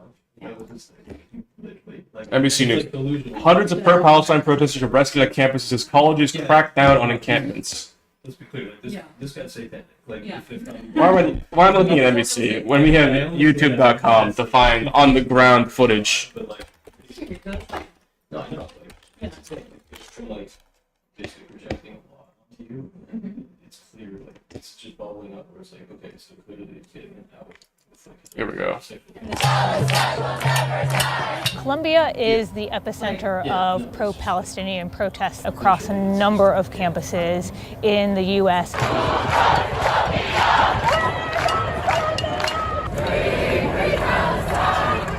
We are on the main plaza at Columbia, where an encampment has been formed by students who are protesting the... Why am I watching this on 1 times speed? Come on. Amateurs? Israel-Hamas war. And behind me, you will see many of the tents that they've put up. As part of this protest, they have been sleeping in this grassy area, cycling in and out. So we've talked to a number of students, and they are people who support the pro-Palestinian protest that is going on here. There are other people who have said they are fearful of some of the rhetoric that they're hearing around this protest, and they are concerned that that is broadening out into more anti-Semitic types of beliefs. I'm a student organizer with Quad, which is Columbia University Apartheid Divest. I'm also one of 2 negotiators. I've been here since it began, and the atmosphere, although there are moments of uncertainty and moments of fear, has been overwhelmingly positive, overwhelmingly joyous, in the knowledge that we're participating in a historic moment and a moral and a principle. I love how... Yeah, you're right. I should man it up to 2 times speed. I don't know why. It's pussy 1.75. That's pussy pudding. I don't understand why. It just baffles me that we people have such little fucking cultural literacy. Especially when that like he takes fantasy. It's a Columbia University. It's a left-wing university. There's an anti-war student protest at a left-wing university. Shit like this happens, and mainstream conservatives immediately start like ringing the fucking bell and sounding the missile sirens like it's the decline of the West. It's just baffling to me that people think this hasn't happened before, or they have no context on the background of this, on the background of like student protests. It's hilarious. Yeah. Moment. Students are demonstrating their commitment to divestment from companies that are complicit in the perpetuation of human rights violations. The first encampment popped up last week, a day after Columbia President Minouche Shafik testified before Congress about how the school was unprepared for protecting its students in the fallout after the Israel-Hamas conflict began. The encampment grew, and at a certain point, Shafik called for NYPD to come onto campus and remove the students, which they did forcibly. It was deeply disappointing, particularly on this campus. Columbia University is well known for its commitments to social justice. It's well known for being an institution steeped in protest and in struggle. The encampment quickly popped back up in a slightly different place, and since then it has grown. The atmosphere has been full of solidarity inside the encampment. There are also other students, though, who say that the protest itself makes them feel uncomfortable and unsafe. We've seen a wall just behind me pop up where they have posted pictures of the hostages taken by Hamas on October 7th. We are sitting here to center the hostages in this conversation and make sure that they are not forgotten. We want them all back. They are the center of what is happening. People in Gaza who are suffering are the center of what's happening, and not Columbia. Coming to campus and coming to school is a constant fear of when is this going to come up, where are we going to see, what messaging are we going to see. I'm worried. I think we're all worried. My friends are worried. Don't want to leave their dorms. Don't want to go to their labs. Students and university officials have been negotiating each day, trying to come to some sort of agreement. We believe Look, what this is gonna do, I don't know. What the point of this? Like this could be, but this is not. I'm watching YouTube on 2 times speed for you guys. I'm not watching it for me. I'm a 0.5 speed kind of guy. What this does for the greater good, I don't know. Okay, that's good. That's better. With most student protests, I don't understand what the point of a student protest is. I don't really think. I was involved in student protests. I was a young activist. I've done my fair share of anarchism. I've done my fair share of climate marches. I don't get the fucking point. I don't understand. It's a big waste of time, in my humble opinion. But it's not the end of the world. Let them do it, man. Would you rather live in a society? Would you rather live in a society where they can't do this? No. That's true. Protests are a real thing nowadays. There's a really great. What is this? There's a really great. Plastic pills is a great point of this. I've wanted plastic pills to make this video for a while. Exactly about how protests are performative. That's not deep. And he has a lot of interesting opinions about, like, you getting into simulacra, getting into science and symbols, getting into critical theory. He has really a fascinating perspective on. He talks about it in the Horseshoe Theory podcast episode, actually, about how protests aren't real. Like, there's never going to be another protest in history that is real. It's real in the same sense of protests like 60, 70 years ago, or in the 1960s and 70s was real. And yes, I don't know, man. So It's weird. 2 days ago. One of the biggest developments of this week has been the expansion of college protests and encampments. Encampments continue to pop up, including today at the University of North Carolina. Meanwhile, protesters at Columbia University say they cannot reach an agreement with the school and intend to keep theirs going indefinitely. Hundreds of students have been arrested and charges have been brought against some students as well during clashes. Overnight, more violent clashes between pro-Palestinian protesters and police, this time at Ohio State University. Officers moved to disperse a crowd after an hours-long demonstration, citing rules banning overnight events. More than a dozen people were arrested. The latest wave of protests and encampments followed demonstrations at Columbia University last week. You probably would have blocked it. On. Right. That's like. That's probably. I would say for me is real effective. I would say effective is the wrong word. I don't think protests are effective. Protests are effective for spreading something throughout the zeitgeist, for getting like the knowledge of the concept out there, right? It's not effective for stopping something. Columbia students protesting isn't going to stop Israel from bombing Gaza, but Columbia students protesting is going to get the concept of Palestinian genocide farther into the zeitgeist. So I understand it, and I understand, like, especially being that young in university, there's this desire, like, you're also, like, you're immune, right? Like, a young person's immune to a young Columbia student setting up a fucking tent in the courtyard of the university and protesting Israel. That person's immune to jail. That person's not going to lose. They're not going to get kicked out of school. They're not going to lose their job. They have nothing to lose by doing so. They have no responsibilities. Like, it's totally fine. So I get the young impulse to protest like this, but I think as far as, like, I'm just nihilistic on it. I'm pretty, like, politically nihilistic in general. I just don't see this happening or doing anything. What was the? Andy, you should soft launch your streaming career while I go walk away for 5 minutes. Yeah. Yeah. What do you mean? You just like soft take over. Yeah. Yeah. Okay. Yeah. You got a bunch of boys. Yeah. All right, boy. You got to teach them how to be men. This is Dandy Demon. She's a streamer. Now I am. You're a streamer now. Now I'm a streamer now. I'll be back in like 5 minutes. Hello. How are you guys doing? What's the demographic here? You guys all gay? Yeah. You know, we support the queer community. We support the LGBT community. Very happy to work with so many so many rainbow members in this house. So many boy kissers. They're homosexual. Also, I think that's worse. Well, okay. So what's going on? What's new? How are you guys feeling? You're trans and gay? That's incredible. I don't think sex should exist. That is so beautiful. Love is love, even when it doesn't exist. I don't want to talk about the protests. I want to talk about Zionism. I just want to talk about the real problem that's plaguing America, and we're in America, all of us. The only country on earth, and that is we got a crusty dusty president. Oh yeah, join the stream. Come on. Welcome. I don't even need this. What am I doing? You're chilling. No, Yeah. we're good. Yeah, we're good. I wanted to talk about with Dandy, we've kind of been talking about gooners a lot. Goomers, gooners, and other goon caves. She informed me of a guy who basically. Oh, you want to show Pokemon? Yeah, that's a good idea. I think that you guys will get a massive kick out of this. I think this will be a lot of fun. But basically, I didn't know this existed, but she's obviously more tuned into TikTok stuff. And there's a dude who, during No Nut November, now I know you guys are Art Chat fans, and that means that you definitely did not masturbate during November of this last year that just passed. That's what that means. Mm-hmm. And yeah, we support abstinence in all its forms. Let's put it this way. It's self-discipline. Yeah. But yeah, this is a gentleman who actually decided Welcome to not day one of pursue Pokenut November. The Chandra. Wait up. Yeah. Let's just get you wear the headphones so that you direct them. Okay? You can pause.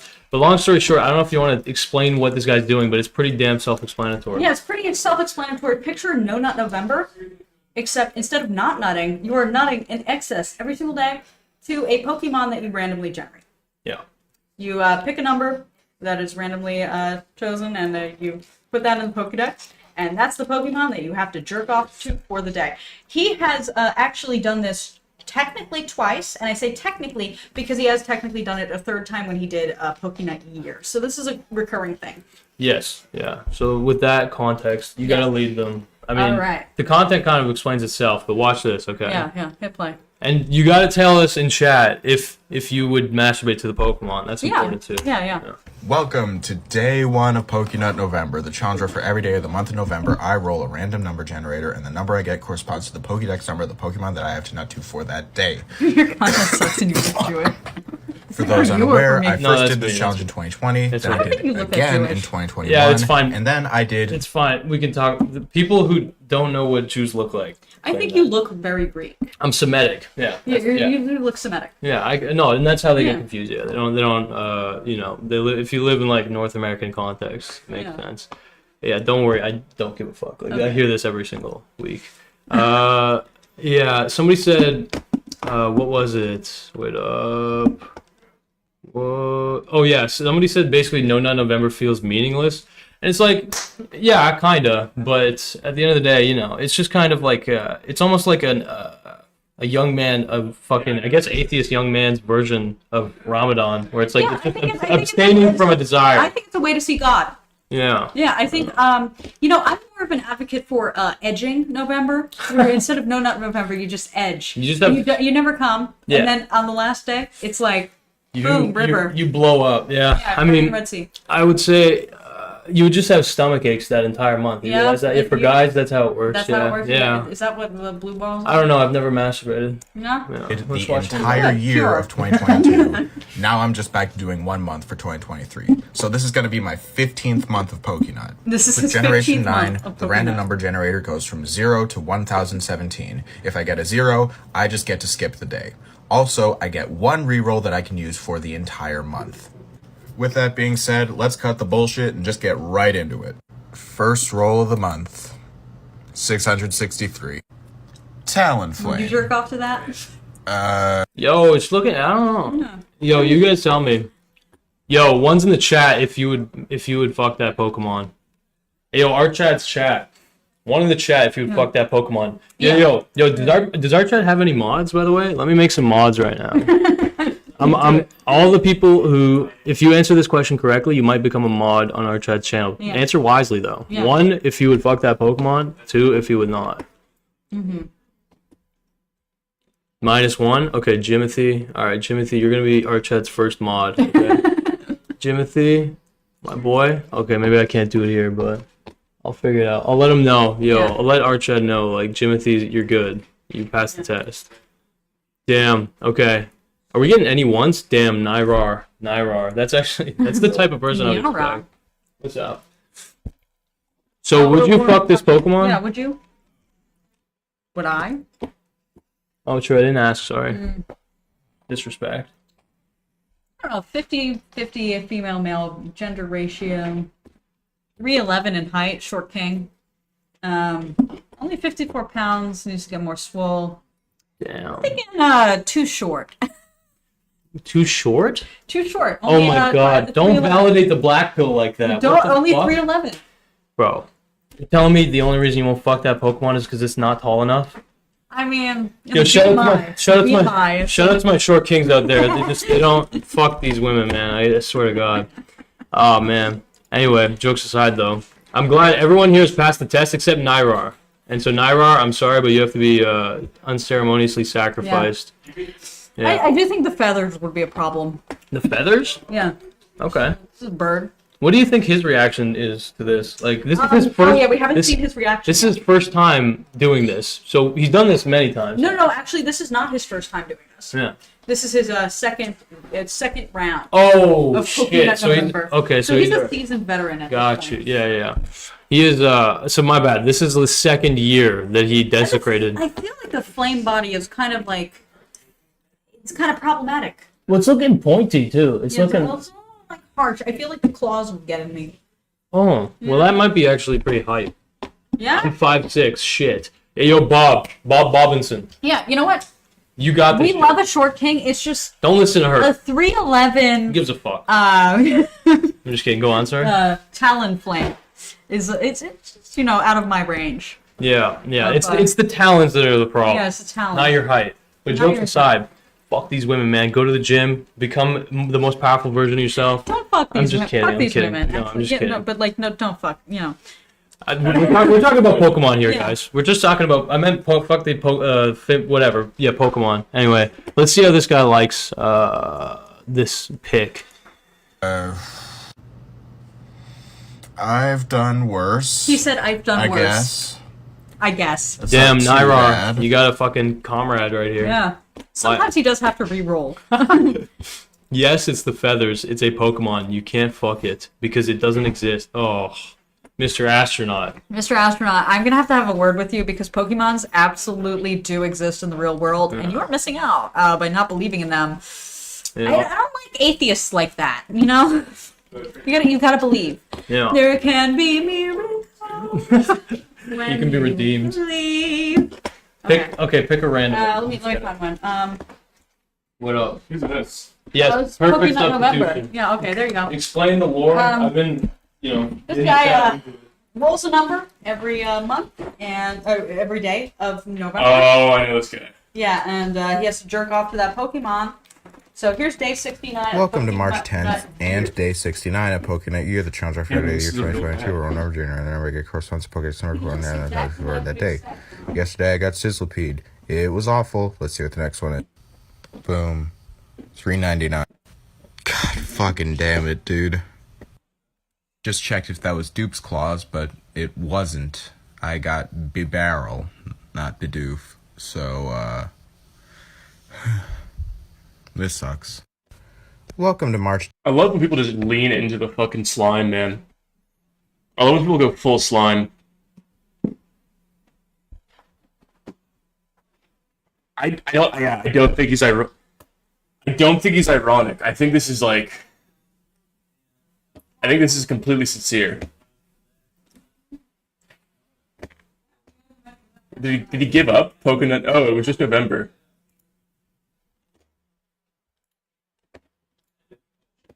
Sound isn't available. Self-improvement December, day one. Okay. What am I doing here? So if you couldn't tell by the obnoxious electric cello sting, that was a Wonder Woman at my door yesterday. She really is cameoing and fucking everything for no reason these days. So she's making me do a challenge called Self-Improvement December. No. Did you get fatter?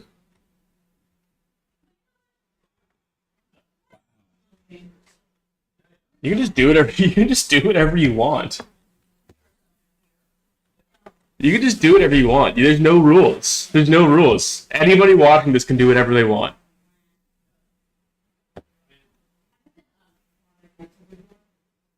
Anyone doing this can do whatever they want. This is so beautiful.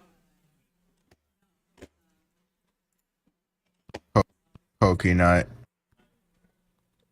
It's just a dog. Pokemon.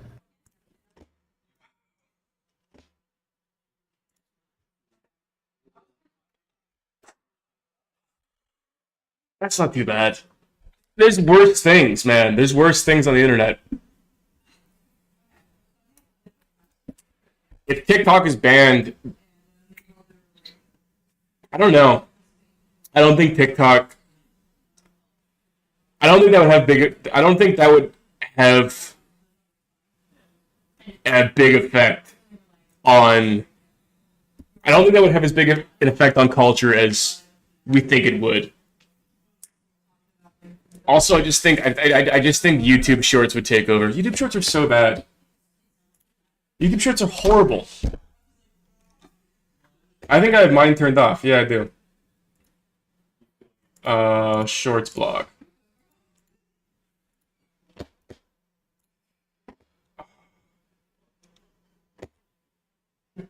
Brain rot tier list. It's right into the fucking. Right into the goo. Right into the goo.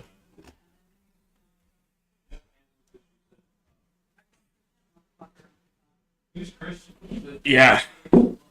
Yeah, he fell apart. He dematerialized. I told you we were dematerializing on stream today. I told you we were doing that.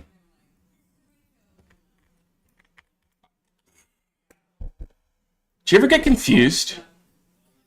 Do you ever realize how much there is to think about? How many, like, when I watch someone like Destiny have opinions, when I watch Destiny just make a career out of having opinions, I think to myself, how do you think about one thing? He's streaming right now. Oh, is it the same thing? Look, here he goes. Reacting to the Destiny stream. What is he looking at? Sexual violence and conflict? Thank you. 7,500 people watching. I'm like, look, let's look at let's look at horizontal thinking real quick, okay? Horizontal thinking. Vertical versus horizontal thinking. Images. Okay? So, this is me.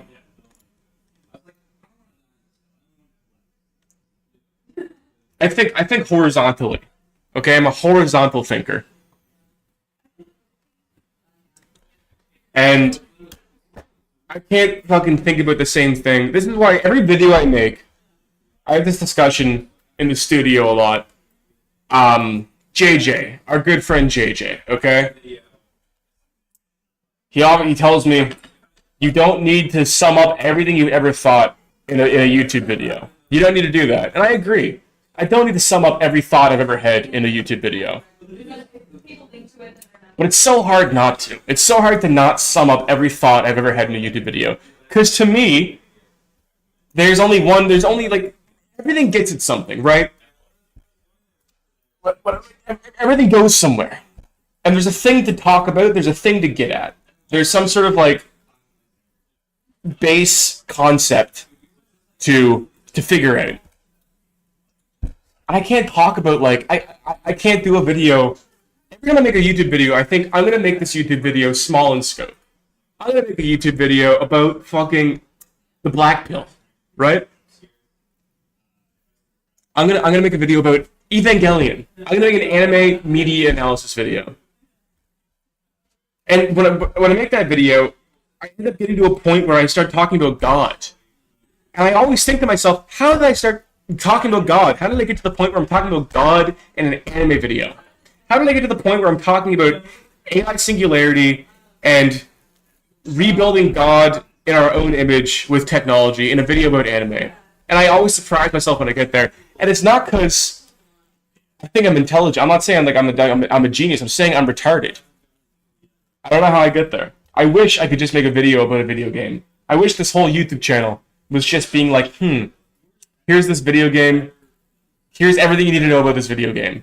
But I can't do that. Everything I write has to have this grand fucking thesis.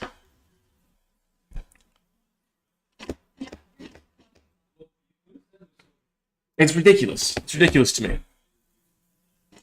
My solution to the black pill was just don't think. It is be an idiot. I was getting at I left the quote at the end. I just feel like there's a lot I left out of that video. I cut a lot. And the reason I did that is because I just felt like I was being a little redundant. You know, I think a good philosophy with editing, a good philosophy with writing and editing is if it's not strong, it's weak, right? When you're writing, when you're making any sort of art, it should be the top 20%. Like when you're writing, everything should be top 20%, okay?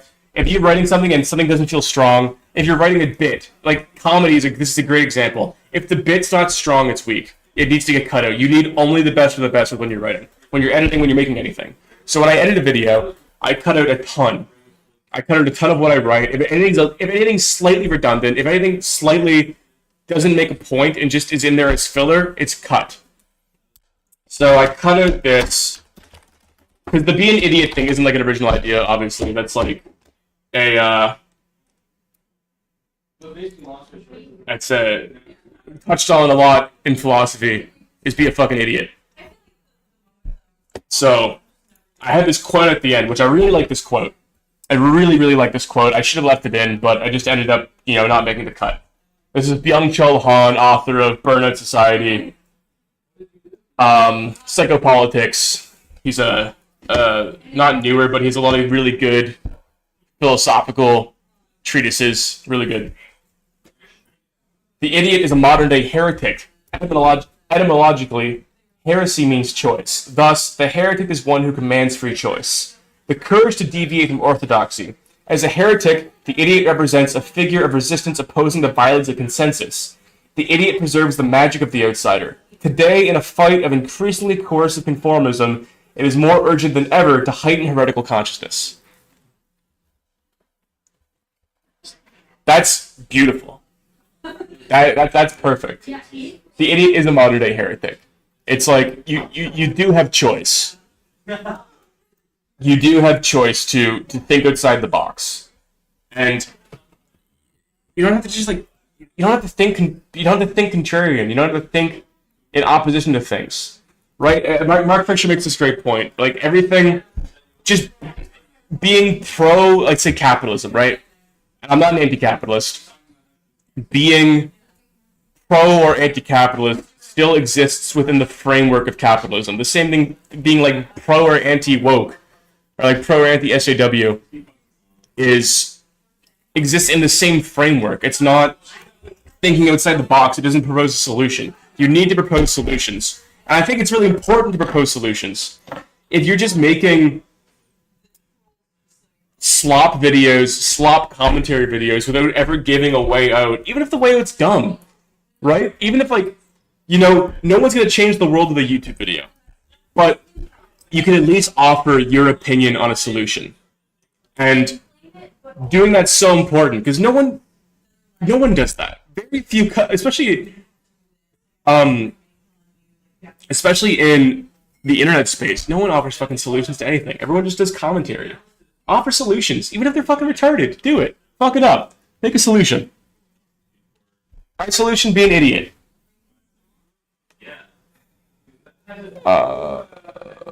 The plain fact is that if you don't have a problem, you create one. If you don't have a problem, you don't feel that you are living. That's true.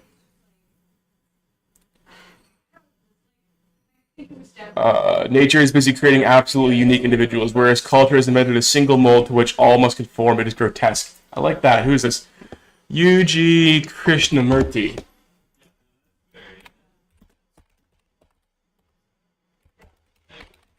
Yuji Krishnamurti.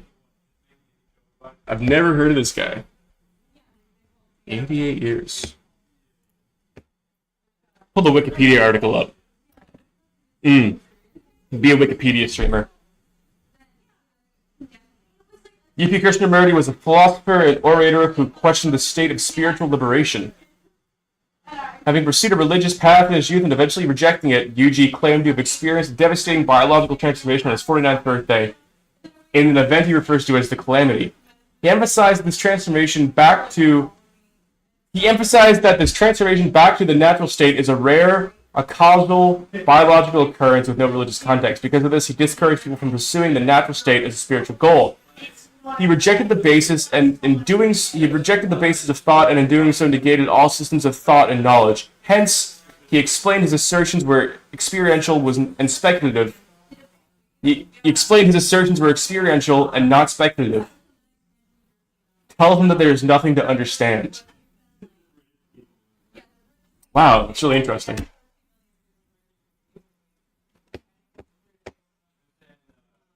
Quest, London period, early Swiss period, Calamity.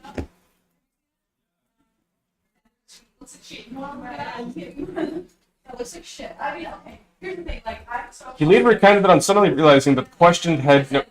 He recounted that on suddenly realizing the question had no answer, there was an unexpected physical as well as psychological reaction. It seemed to him like a sudden explosion inside, blasting, as it were, every cell, every nerve, and every gland in my body. Afterwards, he stated experiencing what he called the Calamity, a series of bizarre physiological transformations that took place over the course of a week, affecting each one of his senses, and finally resulting in a death-like experience he described this way. I call it Calamity because from the point I call it the calamity because from the point of view of the one who thinks this is something fantastic, blissful, and full of beatitude, love, or ecstasy, this is a physical torture. This is a calamity from that point of view. Not a calamity to me, but a calamity to those who have an image that something marvelous is going to happen. Is he talking about like enlightenment? Upon the 8th day. Then on the 8th day I was sitting on the sofa and suddenly there was an outburst of tremendous energy. Tremendous energy shaking the whole body, and along with the body, the sofa, the chalet, and the whole universe, as it were, shaking, vibrating. You can't create that movement at all. It was sudden. Whether it was coming from outside or inside, from above or below, I don't know. I couldn't locate the spot. It was all over. It lasted for hours and hours. I couldn't bear it, but there was nothing I could do to stop it. There was a total helplessness. This went on and on, day after day, day after day. The energy that is operating there does not feel the limitations of the body. It is not interested. It has its own momentum. It is a very painful thing. It is not that ecstatic, blissful beatitude and all that rubbish. Stuff and nonsense. It really is a painful thing. So when this guy had like a psychological breakdown,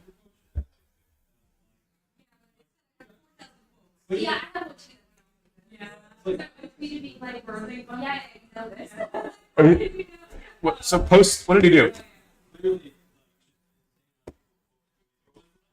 I would say that, like, basically, like, it's messed up in our culture nowadays. It's so much, like, fear mongering around getting very naturally made. Like, the environment. According to Yuji, his life story can be separated into the pre- and post-calamity parts. Describing his post-calamity life, he claimed to be functioning permanently in what he called the natural state, a state of spontaneous, purely physical sensory existence characterized by discontinuity. Though not absence of thought, Yuji also maintained that upon finding himself in the natural state, he had lost all acquired knowledge and memories, and had to relearn everything as if the slate had been wiped clean.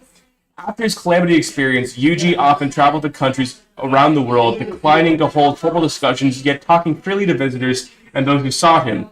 He gave his only formal post-calamity talk public in India in 1972. Nagaraj, who was sitting quietly all the time, said, "Yuji, what exactly are you trying to put across?" Yuji replied, "Depends on you, not on me. This you don't seem to understand. You are the only medium through which I can express myself." His unorthodox non-message philosophy and the uncompromising direct style of presentation generated a measure of notoriety and sharply divided opinions. At the extremes, some people considered him enlightened, while others considered him nothing more than a charlatan. The clamor increased as books and articles about Yuji and his newly expanded philosophy continued appearing. Several of his group discussions and interviews have been published in books or are carried verbatim on other various websites. There's also a variety of audio and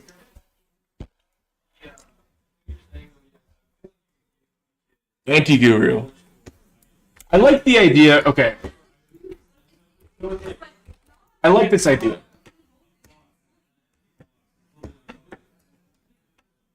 I like the idea that there actually isn't, but it's almost as confusing as like what I'm saying, where it's hard to think vertically because there is such. It's hard to think vertically because I can't really like think about something without looking for like an answer inside of it or connecting it to a broader point, right? Like if I were to have opinions, like strong opinions about like Israel and Palestine or something, I would end up wanting to immediately connect that to a larger comment on human psychology. I wouldn't really. I'm not interested in like this. I'm really black-pilled on debate. Because debate to me just seems like entertainment. It just seems like sport, like blood sport. I don't really find it that helpful in figuring out the answer to a question, because the answer to the question isn't like who is right. If you're looking at like in terms of like a conflict or like a really specific issue, the answer to the question is a broader philosophical or broader philosophical comment. So I like the idea that like there is no answer to things, because that seems most likely. That there's no strong answer. Like life doesn't give you any answers. But then to think that also leads you to the same issue where you just kind of get philosophically and politically black-pilled. Because I don't know. I just reached this point. I felt like when I was younger, I really cared about politics, and I took in a lot of political thought. And now, as I get older, I just don't. It doesn't hold my attention. Like I can't listen to Peterson. I can't listen to any right wing, left wing. I just like don't. It doesn't hold me because I don't really find them saying anything. I really don't find them saying anything. But it's also like being lost in the sauce, being lost in the universal sauce of trying to figure out what's right and what's wrong, trying to find like sublime answers in the fucking universe is also like doesn't get you anywhere, you know? People who meditate constantly, people who spend their whole life on some sort of spiritual journey, it's as useless as like spending your whole life playing video games. Like what are you doing? It's selfish. It's selfish, right? It's as selfish as being hedonistic all day. I hate the idea of like just meditating all day. For what? What are you doing? How does that better society?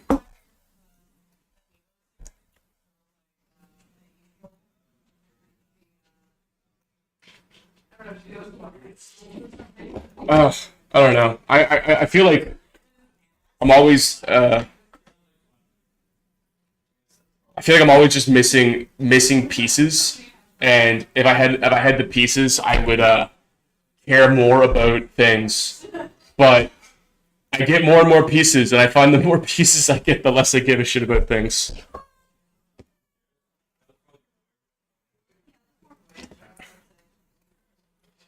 I think at the end of the day, all that matters is it's about like not living in the future, right? I think if you're a little bit neurotic, if you're a little bit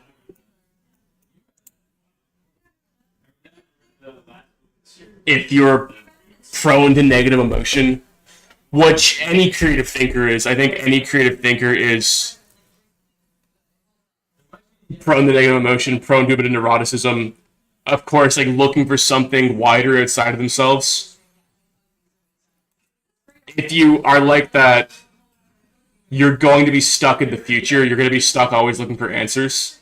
It's sort of what the basis, looking for answers is the basis of any artistic practice. And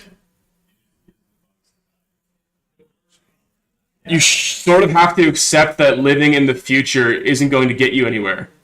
Like looking for answers and living like fine. Like are we always looking for like some singular point in the future where everything's going to be okay isn't going to get you anywhere. How you spend your days is how you live your life. Like what you do with your day is what you do with your life. There's no difference. You're living your life right now. Like there's no rehearsal. There's no next step. Like you're in it. You're in your own life, right? So all that matters is just day to day improving your experience or stabilizing your experience. Like not being stuck in instability, not being stuck in precarity, and just figuring out how to operate day to day. But that doesn't make good internet content.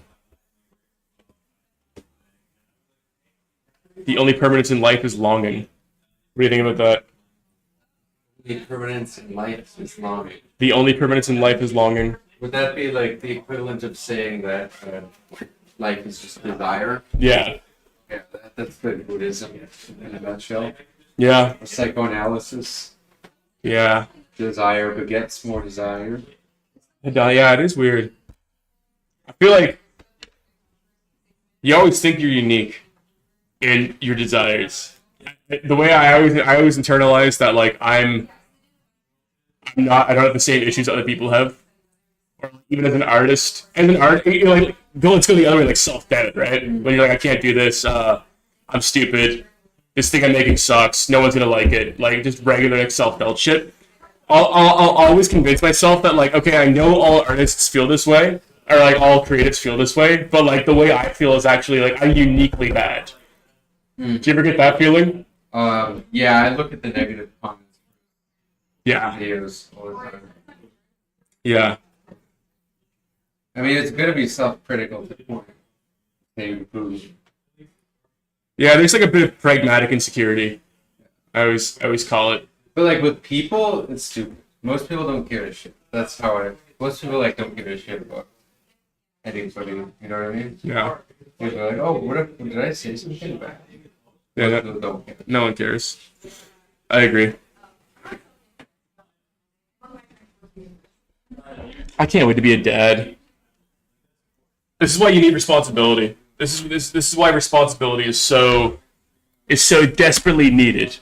Is because when you have no responsibility, you're either just like hedonic,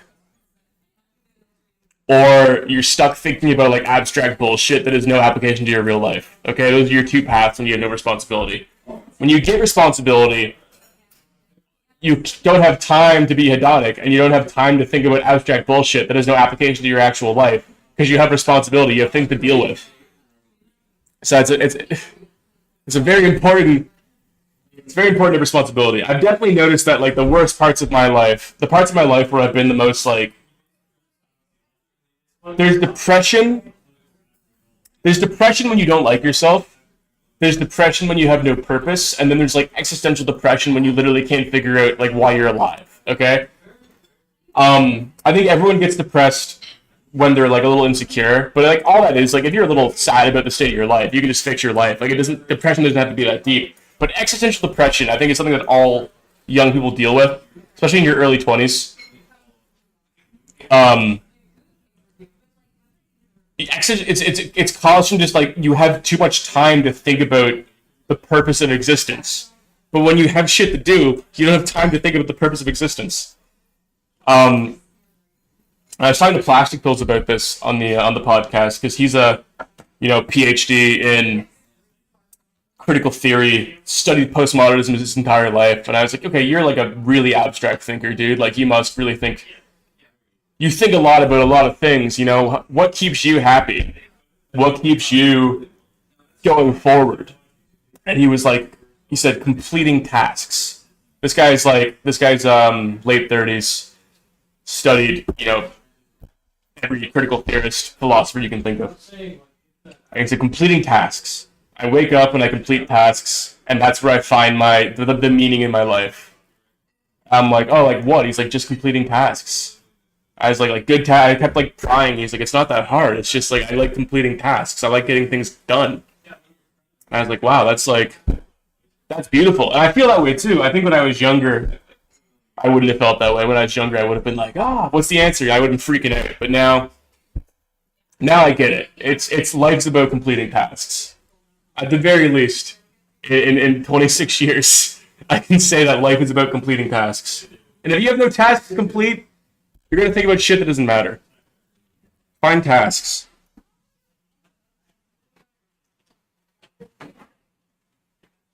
The ascended 37 IQ lobotomite mindset. Exactly. I would like to, It baffles me that this is a common meme format.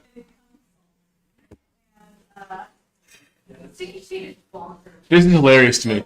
This is hilarious that I gotta move myself here. There we go. It's so funny to me that this is a. What am I doing here?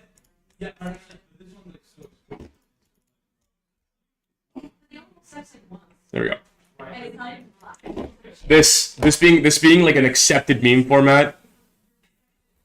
This is a crazy stream, man. We're all over the place. This is you're in schizo YouTube now. You're in horizontal thinker YouTube. You thought this was Destiny?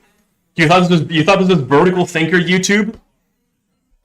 You thought this was talk about one topic YouTube? This is everything. I'm entertaining. This is such an abstract fucking meme. To be popular. The fact that this meme is like a popular, like, I can show this to anybody and they're like, oh yeah, that meme format, I know that meme format, common meme format. It's fucked up. It's insane. Positing. Not okay, so a meme is a representation, like a literal, gene meme. It's a literal piece of the zeitgeist, right? It's the zeitgeist manifested in like a single image. It's a territory. It's a flag in the ground of psychic territory, saying this is what this is. Most people think this, right? So this says to me, the fact that most people think that there's a similarity between being an idiot and being a genius, that there is a commonality of like just operating without thought, and the middle is where you get confused and where you get neurotic, is fucking hilarious. That's so abstract. When you really think about how abstract this is, it's fucking insane. Right? Because when you're a dumbass, when you're a dumb fuck, okay, you just do shit. You like a dumb monkey, return to monkey, anarcho-primitivism, you're just operating. Like a drunk guy who said, destroy that beer, crush that beer. Exactly. You get drunk, you go into this state of just functioning. Task, next task, next task, next task, executive function, prefrontal cortex, okay? And then when you get up here, you get into genius territory, where the genius, the ascended master, knows enough about the task he needs to complete to not ask too many questions. The knowledge is already there. He has no questions to ask. So it looks the same as the dumbass. It's just task completion. And the guy in the middle, the midwit. I'm the cool guy. I'm the cool guy. You're the smart cool guy, the dumb. I'm the smart cool guy. I'm the dumb cool guy. This is where the normies are. The normies are the dumb idiot or the midwit, but I'm the cool guy. You're the cool guy in the hood. Yeah, I'm the cool hood guy. So it's the jaw guy. Dragon's big ass jaw spotted. Yeah, right? So you have the guy who has enough answers to not ask questions. You have the guy who doesn't ask questions in the first place. And you have the guy in the middle with no answers and just questions, who is like too petrified to operate, to complete a task. Right? Just neurotimaxed. Which, the fact that that concept is so popular that it's actualized in a meme, in a meme format that's incredibly popular, you can find on any community. You can show this to anybody, they understand exactly what this means. It's fucking insane. Don't you think that's insane? I feel this is like a really abstract concept. Abstract like in the normie sense. The fact that this is a popular meme. This is a very abstract concept to be a meme. You mean the format or the specifically? The format. Not this actual meme, just the meme template. The bell curve. Caveman, Ascended Master, midwit. The concept of the midwit. The concept of the midwit's hilarious. Yeah. There's so much there. Like that's the midwit. You're getting like this trickle down of like anti-bureaucracy, anti-PMC, anti-lib, anti the university, anti-centrism. It all kind of like that all culminates in the midwit. Mm-hmm. There's very few people who are like really, really intelligent who are centrists. And there's very, very people who are super stupid that are centrists. Right? Right. Centrism is completely comprised of the midwits. Like the 1 to 120 IQ people. Yeah. Isn't that fascinating? Isn't it fascinating that so many people recognize that this meme format exists and is a ubiquitous meme format in 2024? I'm just the smart guy. That's all I know. I'm the smart guy in the hood, and I'm obviously very intelligent. My IQ is very high, and the stupid people are over here. But they're actually, I resonate with them, not these stupid midwit guys. Yeah. Let's look at more of these memes. I like that one. Tweets when they feel like it. Tweets when they feel like it. Threads, daily tweets, social hacking, book recommendation summaries. The T-Rex didn't have feathers. The Tyrannosaurus didn't have feathers. I think yeah. What they're getting at, I think, is kind of like you kind of lose something as you get smarter. Like as you gain intelligence, you forget some basic fundamental precepts that you pick up again on when you get a little bit more intelligent, right? Yeah. But yeah, it is an anti-centrist meme, that's for sure. But this is that the live Kemoys meme? But this is also the experience of like learning philosophy or like learning anything, right? Is you get, like you said, you forget the fundamentals, but as you get farther into it, you're like, oh, that's like the fundamentals, and you get re-reminded of the fundamentals. Like you ride them out and then make horizontal connections back really fast. It's like if the web of knowledge is like A to B to C to D to E to F to G, then you go G to A. right? Once you get the G, you're like, oh, and then you go back to G or back to A. Do you know what I mean? Yeah. Yeah. Which I think a lot of people on the internet experience this. I think this is just the experience of growing up. Right? This is the experience of growing up? Yeah. Like getting in tune with stuff that you knew when you were younger? Yeah, this is a child. This is an old man. This is like a 30-year-old. Mm-hmm. Right? Dying's also very psychedelic. Being a baby is very psychedelic. Just because the middle-aged person is most adjusted to the reality concept. Yeah. Like they're most socialized, so they accept reality as such. Whereas the kid has, their mind hasn't been as corrupted yet. And when you're older, you go through so many cycles. Maybe you return to some of your intuition with knowledge that you can use to understand that intuition, perhaps, or you can just become retarded and have Alzheimer's. I'd like to be a little. I'd like to have Alzheimer's. Just be. I want like. You know how schizophrenia in Eastern countries is like has less negative emotion? Yeah. Yeah. I wonder if Alzheimer's in Eastern countries has less negative emotion. Because I think of Alzheimer's here, they're just confused, like they're terrified constantly. Yeah. But I think of like an Indian guy with Alzheimer's who's just like wandering out into the woods to die with like a big smile on his face. That's my I grandpa. prefer mild schizophrenia over Alzheimer's. I'd prefer to be like Carl Jung or Nietzsche than be like Joe Biden. People are saying you look like Ben Shapiro. Me? Yeah. And then what I'm wearing, I was hearing those from me. I I look don't know. It like, doesn't make any sense. I look like very conservative with this polo. Come in, Ben. What's going on? So, We got Ben, Oh yeah, you could be Ben Shapiro. we have Ben Shapiro. ready for the Bro is not drinking anything. I'm drinking green tea. I wonder if there's like a.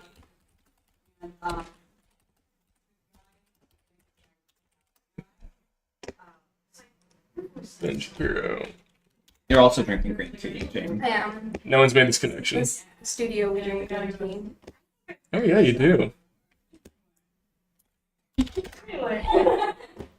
Yeah, a little bit. With the 5 o'clock shadow. Be a great costume. Ben. I don't want to punch one time though, but I do want to punch Ben Shapiro. That's a much more aggravating face to look at. You have to get him when he's young. I like the picture of him with the gun. Maybe if you knew Ben Shapiro, you would want to punch him. I want to hug him. You know the YouTube channel that just spent her flexing videos? Yeah. Yeah, I love her. I think he looks like a mensch. He looks cute there. He's a sweetheart. Look up Ben buying a 2x4. Ben Shapiro buying a 2x4. Yeah.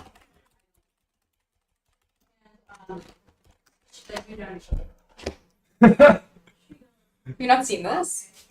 No. Oh, it's great. This is a video I should watch? He just got a little plastic bag.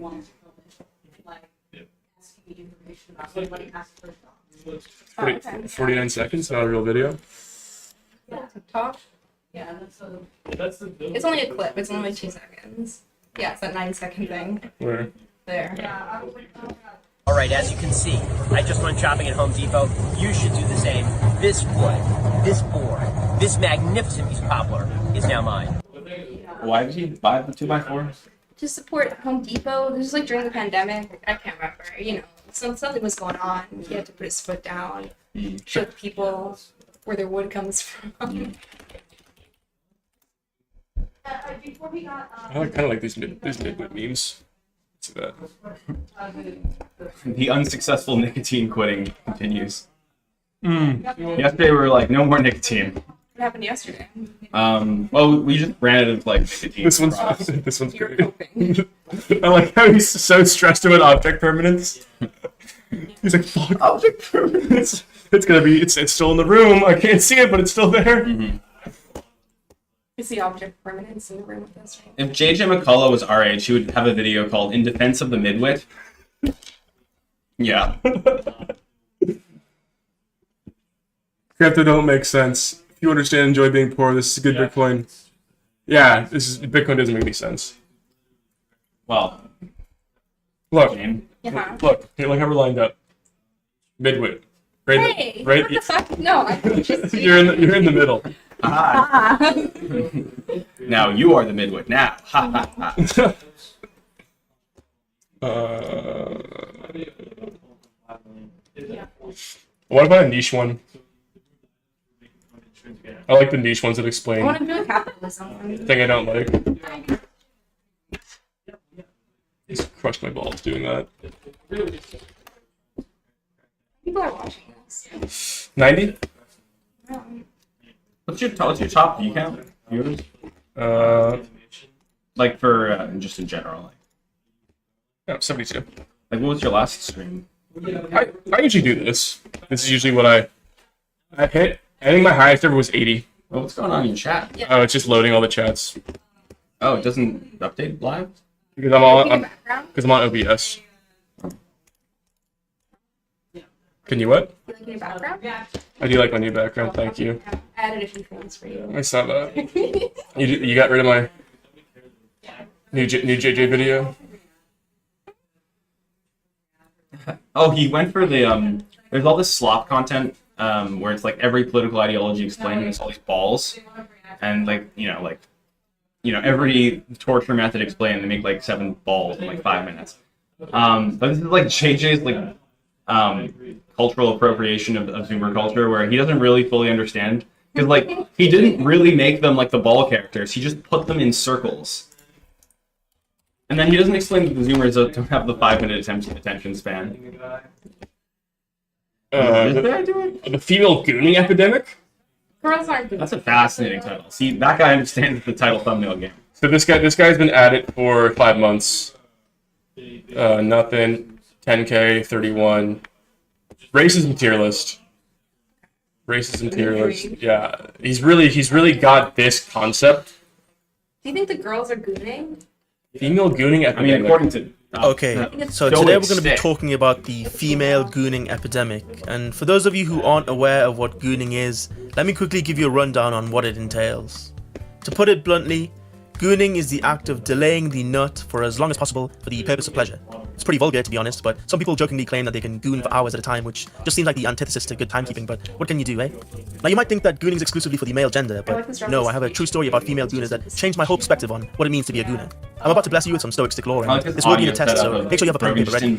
It was last year in February, near the release of Puss in Boots: The Last Wish movie. My girlfriend at the time asked me if I wanted to go see it, and I said yes because I saw some good reviews about it on Twitter. Anyway, fast forward to the cinema, and she said that she'll buy the tickets, and I'll buy the snacks. Then, when we get to the staff that checks our tickets, they asked me for ID, which I was confused about, so I asked them why they would need ID if it's at 12 to see the movie. The staffer just looked at me and then looked at my girlfriend. I turned to her and see that she has the biggest ear-to-ear grin that I've ever seen. I then look at the ticket in her hands, and it's not for the Puss in Boots: The Last Wish movie. It was actually for Magic Mike's Last Dance.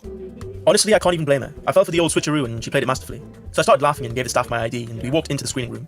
The whole time I was thinking, wow, I can't believe I've been betrayed like this, but in all honesty, I wasn't too bothered. I just kept remembering that filthy fight. Yeah, I feel like this isn't going anywhere. So really, I was just expecting to laugh at the ridiculous... You don't think you can go anywhere? I don't think this is going anywhere. I mean, Just like, because girls want to watch Magic Mike? like, is he making the case like erotica? Is female gooning? Reading books. Feeling of her in my arms, her taste on my tongue, with a desire bordering on friend among the audiences, which is concerned. He's just talking about fucking romantic novels. Not the same. The female Girl goon goon cave just filled with them. epidemic? I just found out what a goon cave was. Your guys' fanfic is coming. Horseshoe Pod just has to go with Someone write Yeah, someone made horseshoe theories. It has to be on AO3 to be. What are you typing? You're struggling so bad.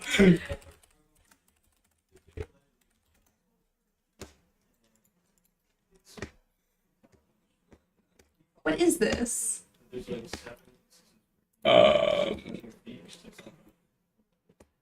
Oh my god. Can you explain what this is to me? Oh, Patricia Taxon was in this? Wait, what? Where? Wow, this is very impressive, actually. Wait, where's Patricia? What is this? Where's that? You have to download it. Oh, I have to download it. Where? There. showed up to Patricia Taxon. Is Treg Studio a goon cave? Not yet. Not yet. Once everything goes south for me, I'll turn it. What do I do here? What are you doing? Open the application, the exe. Where's the exe? That's it. Yeah. Yeah. Is this gonna kill my computer? Yeah. No. Holy What? shit. Okay. Start. This is surprisingly high effort. What was this? Okay, here we go. Horseshoe Theory podcast fanfiction. I knew when I sat down in this chair I would grow to regret it. Start. Chapter select? It's a full visual novel. I want the Patricia one. Patricia Taxon is in this. Who is Patricia Taxon? She's a YouTuber, a great I YouTuber was actually, enthusiast. I was like one of the first YouTubers I was subscribed to. I wrote this on an Atlantic and, flight. talking about politics. Like I was like, Yeah, I love her earlier videos. I was just telling JJ. the world needs less autists and more schizophrenics right now. We can voice act Yeah. this. Not like literally, but like more in the horizontal / vertical thinking way, you know? There's an awkward pause. You do Patricia Taxon. Why? Jesus, Craig. No, this is a good starting point. How about we introduce our guest first? Self-insert fic. Brogan is trying his best to keep this conversation from instantly flying off the rails. This is a good understanding of how the podcast dynamic goes, actually. Because I do the schizo and he does the focus. He's not sure it's working. No, but why would you want more of either autists or schizophrenics? Well, you see, autismophrenia is the horseshoe theory of schizophrenia and autism, in which they both unify into a singular point, and that destroys the neurotypicals. That makes sense, I think.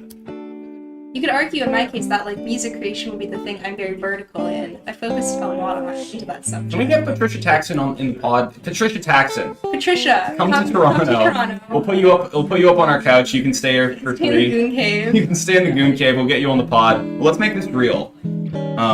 Yeah, exactly. But I produced numerous genres over the years. There's still some horizontal thinking there.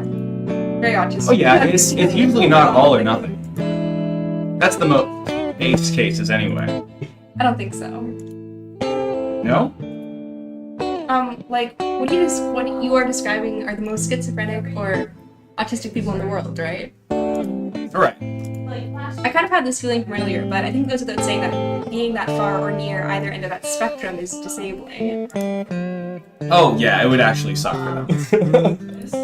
I have schizophrenia. I would know. You do? Yeah. You're not talking much, Brogan. That makes this a little bit insensitive. Sorry to instantly bring this to your autism, by the way. I was just watching your furry video and figured it would be a good intersection point, you know? Wait, which furry video? I have a few. Your most recent one. The Art, Furries, God one. Is that the most recent one? No. That title spoke to me more. Oh, that was my best video essay before my latest one. The latest one she does the CJ. It's like very realistic. It's just a conversation. Oh, It's the like, ethics it gets one. muddy, but nah, this is just chatting with Patricia. I actually saw that one today. You don't know who this person is. Oh, I haven't seen it yet.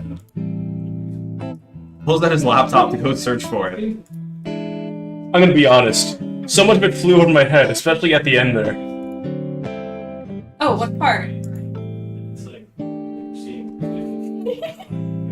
I don't know. The vocoder album and the conclusion felt kind of disconnected. Oh, I think it might be that I structured the majority of that video as a definition of furry media to set the groundwork for a question, is it okay to, well, find them hot? And in so doing, answer that question. Oh, damn. I probably have to rewatch it It's again. video views. But, there's another thing from that video. Like, how you want to be interfaced as a dog? This is the topic Brogan had been circling around for a bit. Now come to fruition. Well, I want to ask you guys before I was dragged in here. Well, wait, I haven't seen that video. Are you actually a dog? Greg is starting to think he under-researched a guest. Yes. Oh wow, and not even like a furry, but like a whole-ass dog? Yes. Patricia lets out a soft Sorry, breath that was under a her soft breath. So how does that work? Oh, this is why I made that part of the video. This is very realistic, like we just didn't research So, it like, enough. So, like, I could, like, pet you? Big enthusiasm. Yeah. I know this girl. Like, a bit. I know you, but not a lot. Okay. I don't like where this is going. Two doggy ears suddenly poof out from the top of her head, where a canine's ears would be. Her human ears also appear to be missing. Oh my god! Brogan is taken aback, flinching at the doggy anatomy. Patricia panics and her ears revert back as quickly as they came. Sorry, let me guard down a bit. It happens when I get comfortable. Sorry. Brogan quickly readjusts himself. Oh. No, wow. It's okay. Wow. Didn't think that last part was that literal. I'm sorry. No, I mean it. It's okay. It honestly makes a lot of sense. Like, I don't know. That felt right. Patricia looks up. Her tail starts wagging behind her. Brogan, a bit carefully, reaches over to her head and pets her. Her ears appear gingerly this time, like unfolding from her hair. The trepidation slowly melts away along with Patricia's human features as Brogan feels more and more like he's petting a nervous but friendly dog back in his rural hometown. Ear scritches and ruffles speed up the process. The dog always like those. Finally, a Pomeranian with its tail wagging looks up at Brogan as he finally retracts his hand from his head. Good boy. Brogan says with hesitation but warmness. They're both aware that it went a bit sudden for both of them, yet there's a sense of gratitude from both they got to partake in. What? Rough. Oh. Wait. Rough. Sorry, I couldn't read it. Play Echo. Before anything else could be said, a hiss from the other couch is heard. They both and where Greg once sat, there was a giant beetle on its back, its 6 legs flailing ruthlessly and its gnashing face emitting an intermittent hissing noise. I got Kafka. Oh no, Greg thought. How am I going to make slop now? The end. Damn. Oh. That was really quite good. I'm glad it didn't get any smuttier. Yeah. We're going into dangerous territory. Oh, so that was the guest episode. Yeah. We could have started with this. Brogan is lying on the couch with a pamphlet open. The side of it reads The Burnout Society. His brow is furrowed and is clearly focused on the text. Meanwhile, Greg is on the nearby chair typing away on his laptop. Louder than the keys being hit, though, is him smacking on some nicotine.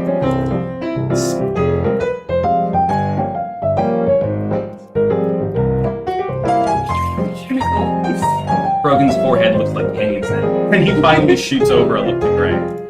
Greg gives Brogan the alpaca stare. And keeps on chewing. Brogan tilts his head down and lifts both his eyebrows as high as they can get, still making eye contact with Greg. Greg purses his lips together and furrows his brow in a cartoonish expression of concern. He stops chewing to keep his face steady. Brogan tilts his head, lifting his eyebrows even higher. Greg shifts his mouth to the side and lifts his own eyebrows up, but struggles to get them as high as Brogan. The two hold their expressions, daring the other to break. After a full 10 seconds, Greg takes a large, slow, dramatic chew of his nicotine gum. Brogan cracks and snickers. Wow. Wow, that was so dumb. The ladies love winners, Brogan. Brogan rolls his eyes and smiles. For real shit, not at who can look. For real shit, not at who can look the dumbest. Sure, Brogan. Greg's attention has been taken up by his laptop again. He had a banger tweet ready to send. He's double-checking if it flowed well. This is very realistic, actually. Seems good. Send. That's what I say before I tweet. I'm like, yeah, good. The post is out, another vector. Audience engagement is covered. Greg is about to close the tab when a DM notification appears. What the hell? Maybe it was a funny one. Greg's higher functions recognize the fact that he's spending more time than needed on Twitter. That is overridden by algorithmic crap for the moment. Damn, this is accurate. Huh, weird. It's a string of random letters and symbols. From an account with a profile picture called backshotsHD_gifs. Wow.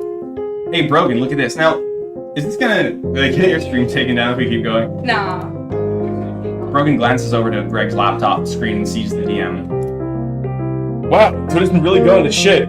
Didn't they used to catch these types of bots? A little bit. What do you think it is? 9 out of 10 chance this is like a chat room access code or a virus or something.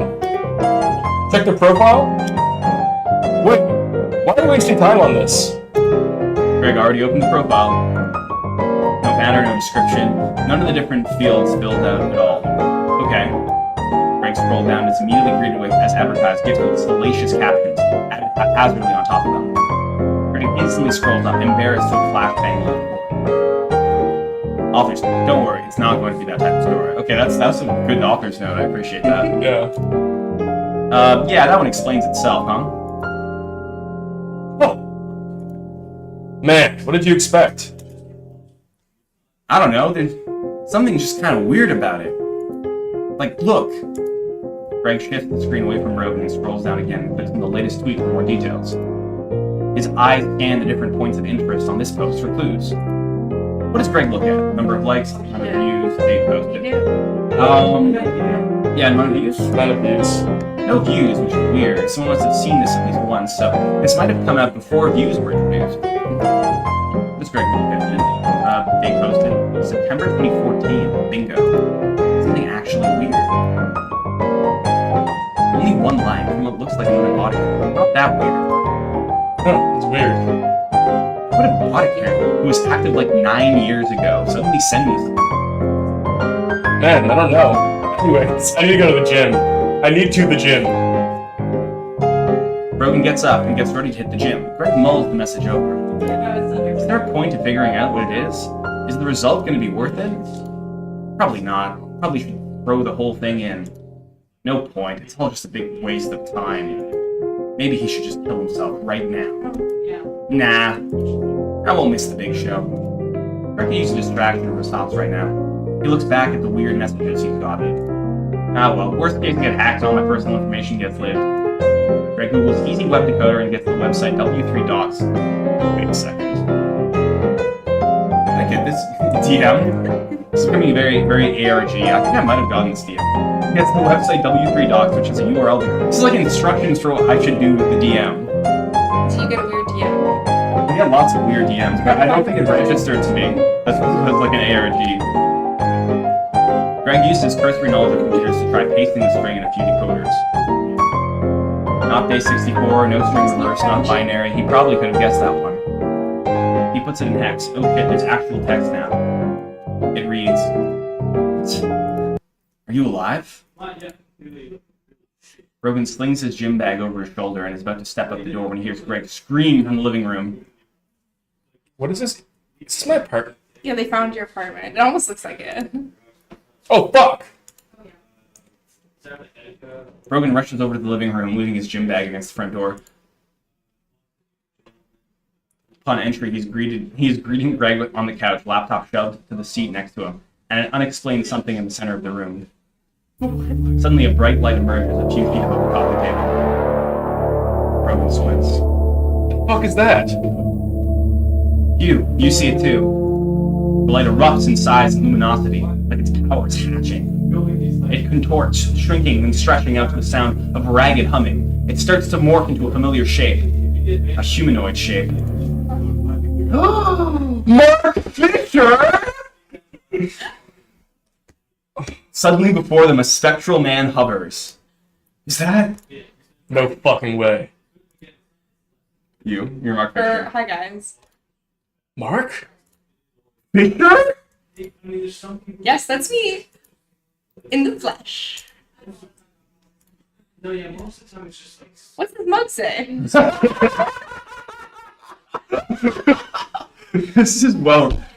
The beats are incredibly good, and the author has a clear understanding of their subject material. That's what I'll say. This is very well done. This is excellent. Anyways, Mr. Fish, I don't want to see the never kill yourself mug. This is so. Did we even specifically mention that we like Mark Fisher? At some point on the podcast? Yeah. Or did they just on the first podcast we talk about making fun of Mark Fisher for killing himself. Oh yeah. Anyways, Mr. Fisher, what brings you here? Yeah, what's happening right now? Oh, me? Well, truth be told, I'm a big fan of your channel. Sea Salt Moses? That was what his channel name was before he changed it to Archie. What? Yeah, that's true. Before I picked the bucket, I was one of your first subs, back when you talked about... You knew Brogan's channel? Well, I still know his channel. No, you don't. You died years ago, Brogan thought, deciding to not say it out loud for politeness, at least for now. I loved all the art videos. The subjects, the pacing really spoke to me. Damn, I guess he stopped before he started ending videos with "Don't fucking kill yourself." Not that that'd be enough to. Well, I'm flattered, Mr. Fisher, or Mark, but that still doesn't tell me why you're here at all. Greg turns to Brogan, eyes wide. Brogan, he knows you! Mark Fisher knows you and was a fan! Yeah, and? What do you mean, yeah, and? Fisher's looking curiously at Greg. I mean, yeah, it's cool, you know. Maybe I'm not that hyped considering he, you know. Sorry, but I'm guessing you're a friend you're a friend of Sea Salt Moses? Fisher points at Greg. You don't know me? You know who Brogan is, but you don't know who I am? Or, no, can't say I have. Greg looks like his head is about to explode. Are you kidding me? His voice is high-pitched and strained in disbelief. He clutches his head and starts walking around the room in circles. He lets out the occasional murmur, "No fucking way," and kissing French. But really? Brogan, meanwhile, is still studying the hovering Fisher. Look, it's not important. Can you please just tell me why you are here? Well, truth be told, You said that twice now. a member and representative of a council of sorts, a council of spirits. We all exist together in an afterlife. You have this little flat, it's alright. Yours is quite a bit nicer, I must confess. But in this flat, we recently found a spell which could let us briefly travel to the world of living. That's Alistair Crowley's flat. That's the CCRU did spells in Alistair Crowley's old flat. Like, it's crazy, Ruin thought. Unfortunately, a spell has some limitations. Namely, we can't visit the same person more than once. Which makes communicating with the world of the living very hectic, if not impossible. Right. Greg is still stomping around the room, but is clearly paying some attention. But there is a way to circumvent that limitation. If one living person is willing, they can transport to the world of the non-living to forge a communication bond, which will allow that person to act as a consistent messenger between the two worlds. Wow, very mechanically explained. It's how one must view the world. Brogan and Greg glance at each other. Greg looks intrigued, Brogan looks annoyed. They lean in and whisper to each other. Do we really have to indulge this shit? I mean, it's the afterlife, Brogan. Yeah, an afterlife for a suicided guy. He did kill himself, yeah. Greg's face lights up. But maybe if we learn what the afterlife is like, we can know whether killing yourself is actually a good idea or not. Because, like, if it sucks, that's a really good reason not to, right? There's a slight hiccup in Greg as he processes what he just said. I don't know. We shouldn't be indulging this anymore. Can't actually. Oh god. I need to know. I need to know. Greg, it doesn't matter. You shouldn't kill yourself anyway. Greg abruptly stands up and announces, "Mr. Fisher, take me to the afterlife." Fantastic! I'll bring us all there in 3. What? No, we need more than 3 minutes. 2. Oh, fuck. White light around Fisher becomes blinding. The whole room is engulfed in 1. Here I come! The light fades and Brogan's living room no longer has anyone in it. Turns out Purgatory still gets dusty. Brogan sneezed upon appearing within a gray concrete room along with the ghost Fisher and Latin Grey. Fuck, the air is so musty. Oh yeah, you've got that dust allergy. That's gonna be rough. You don't say. Yes, my apologies. Germs. Seed? Down. Interesting. Wait. That's it? I think so. That was it. This is really quite good. I hope they had more stories. Yeah. Like keep I doing want a this. smutty one though. If you keep doing this, we will keep reading it on stream. I don't make a smutty one. It's gotta have an Honestly, you've earned the right to do whatever you want. At this point, that was quite impressive. Yeah. I was not expecting the What do you think of level the of effort cybernetic there. culture research unit? Asks chat. Oh, we're not.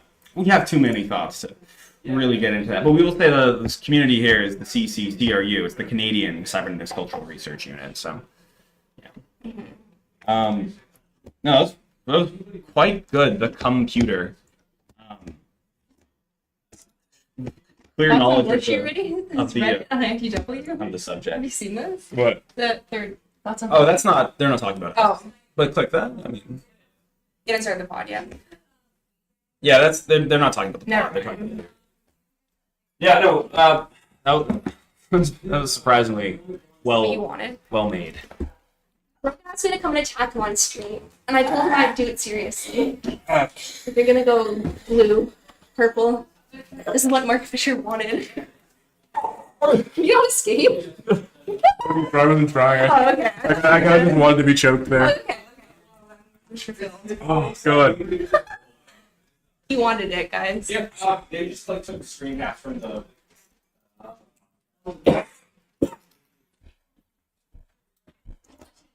Oh, jeez. Oh, jeez. Oh, God, man. I think with that, let's end the stream. That's a good way to cap it off. Oh, you just said joint. Can I see a picture of the thing that? Oh, the fanfic? Yeah, that's what I want to hear. That's crazy. How was the writing good? Yeah, it was like weirdly accurate to Weirdly accurate to the dynamic. Yeah, it was very well researched. Well, that's odd. That's a real fan. It's like Yo! Yeah, this is what it's just us talking with her, and then I pet her and she turns into a dog. Oh my god. Yeah, it's... Anyway. Exactly how that podcast would go down. Yeah. That was fun. Oh, that's good. That's good. That was good. Okay. That's it. Calling it. Good way to end it. Good way to fucking end it. I'll be back next Sunday. Oh, every Sunday. Let's go. This is every Sunday. This is a every Sunday occurrence. Not going till 10 p.m. No, I'm not going to 10 p.m. I'm getting burnt out. And Craig Mark Fisher won. I don't go on Mew. I just like all the Mew music that I found organically by myself. What did we peak at? We peaked at 118? Damn. That's fucking good for me. Dope. Okay. Thank you guys. I'll see you next Sunday, 6 p.m. Good night.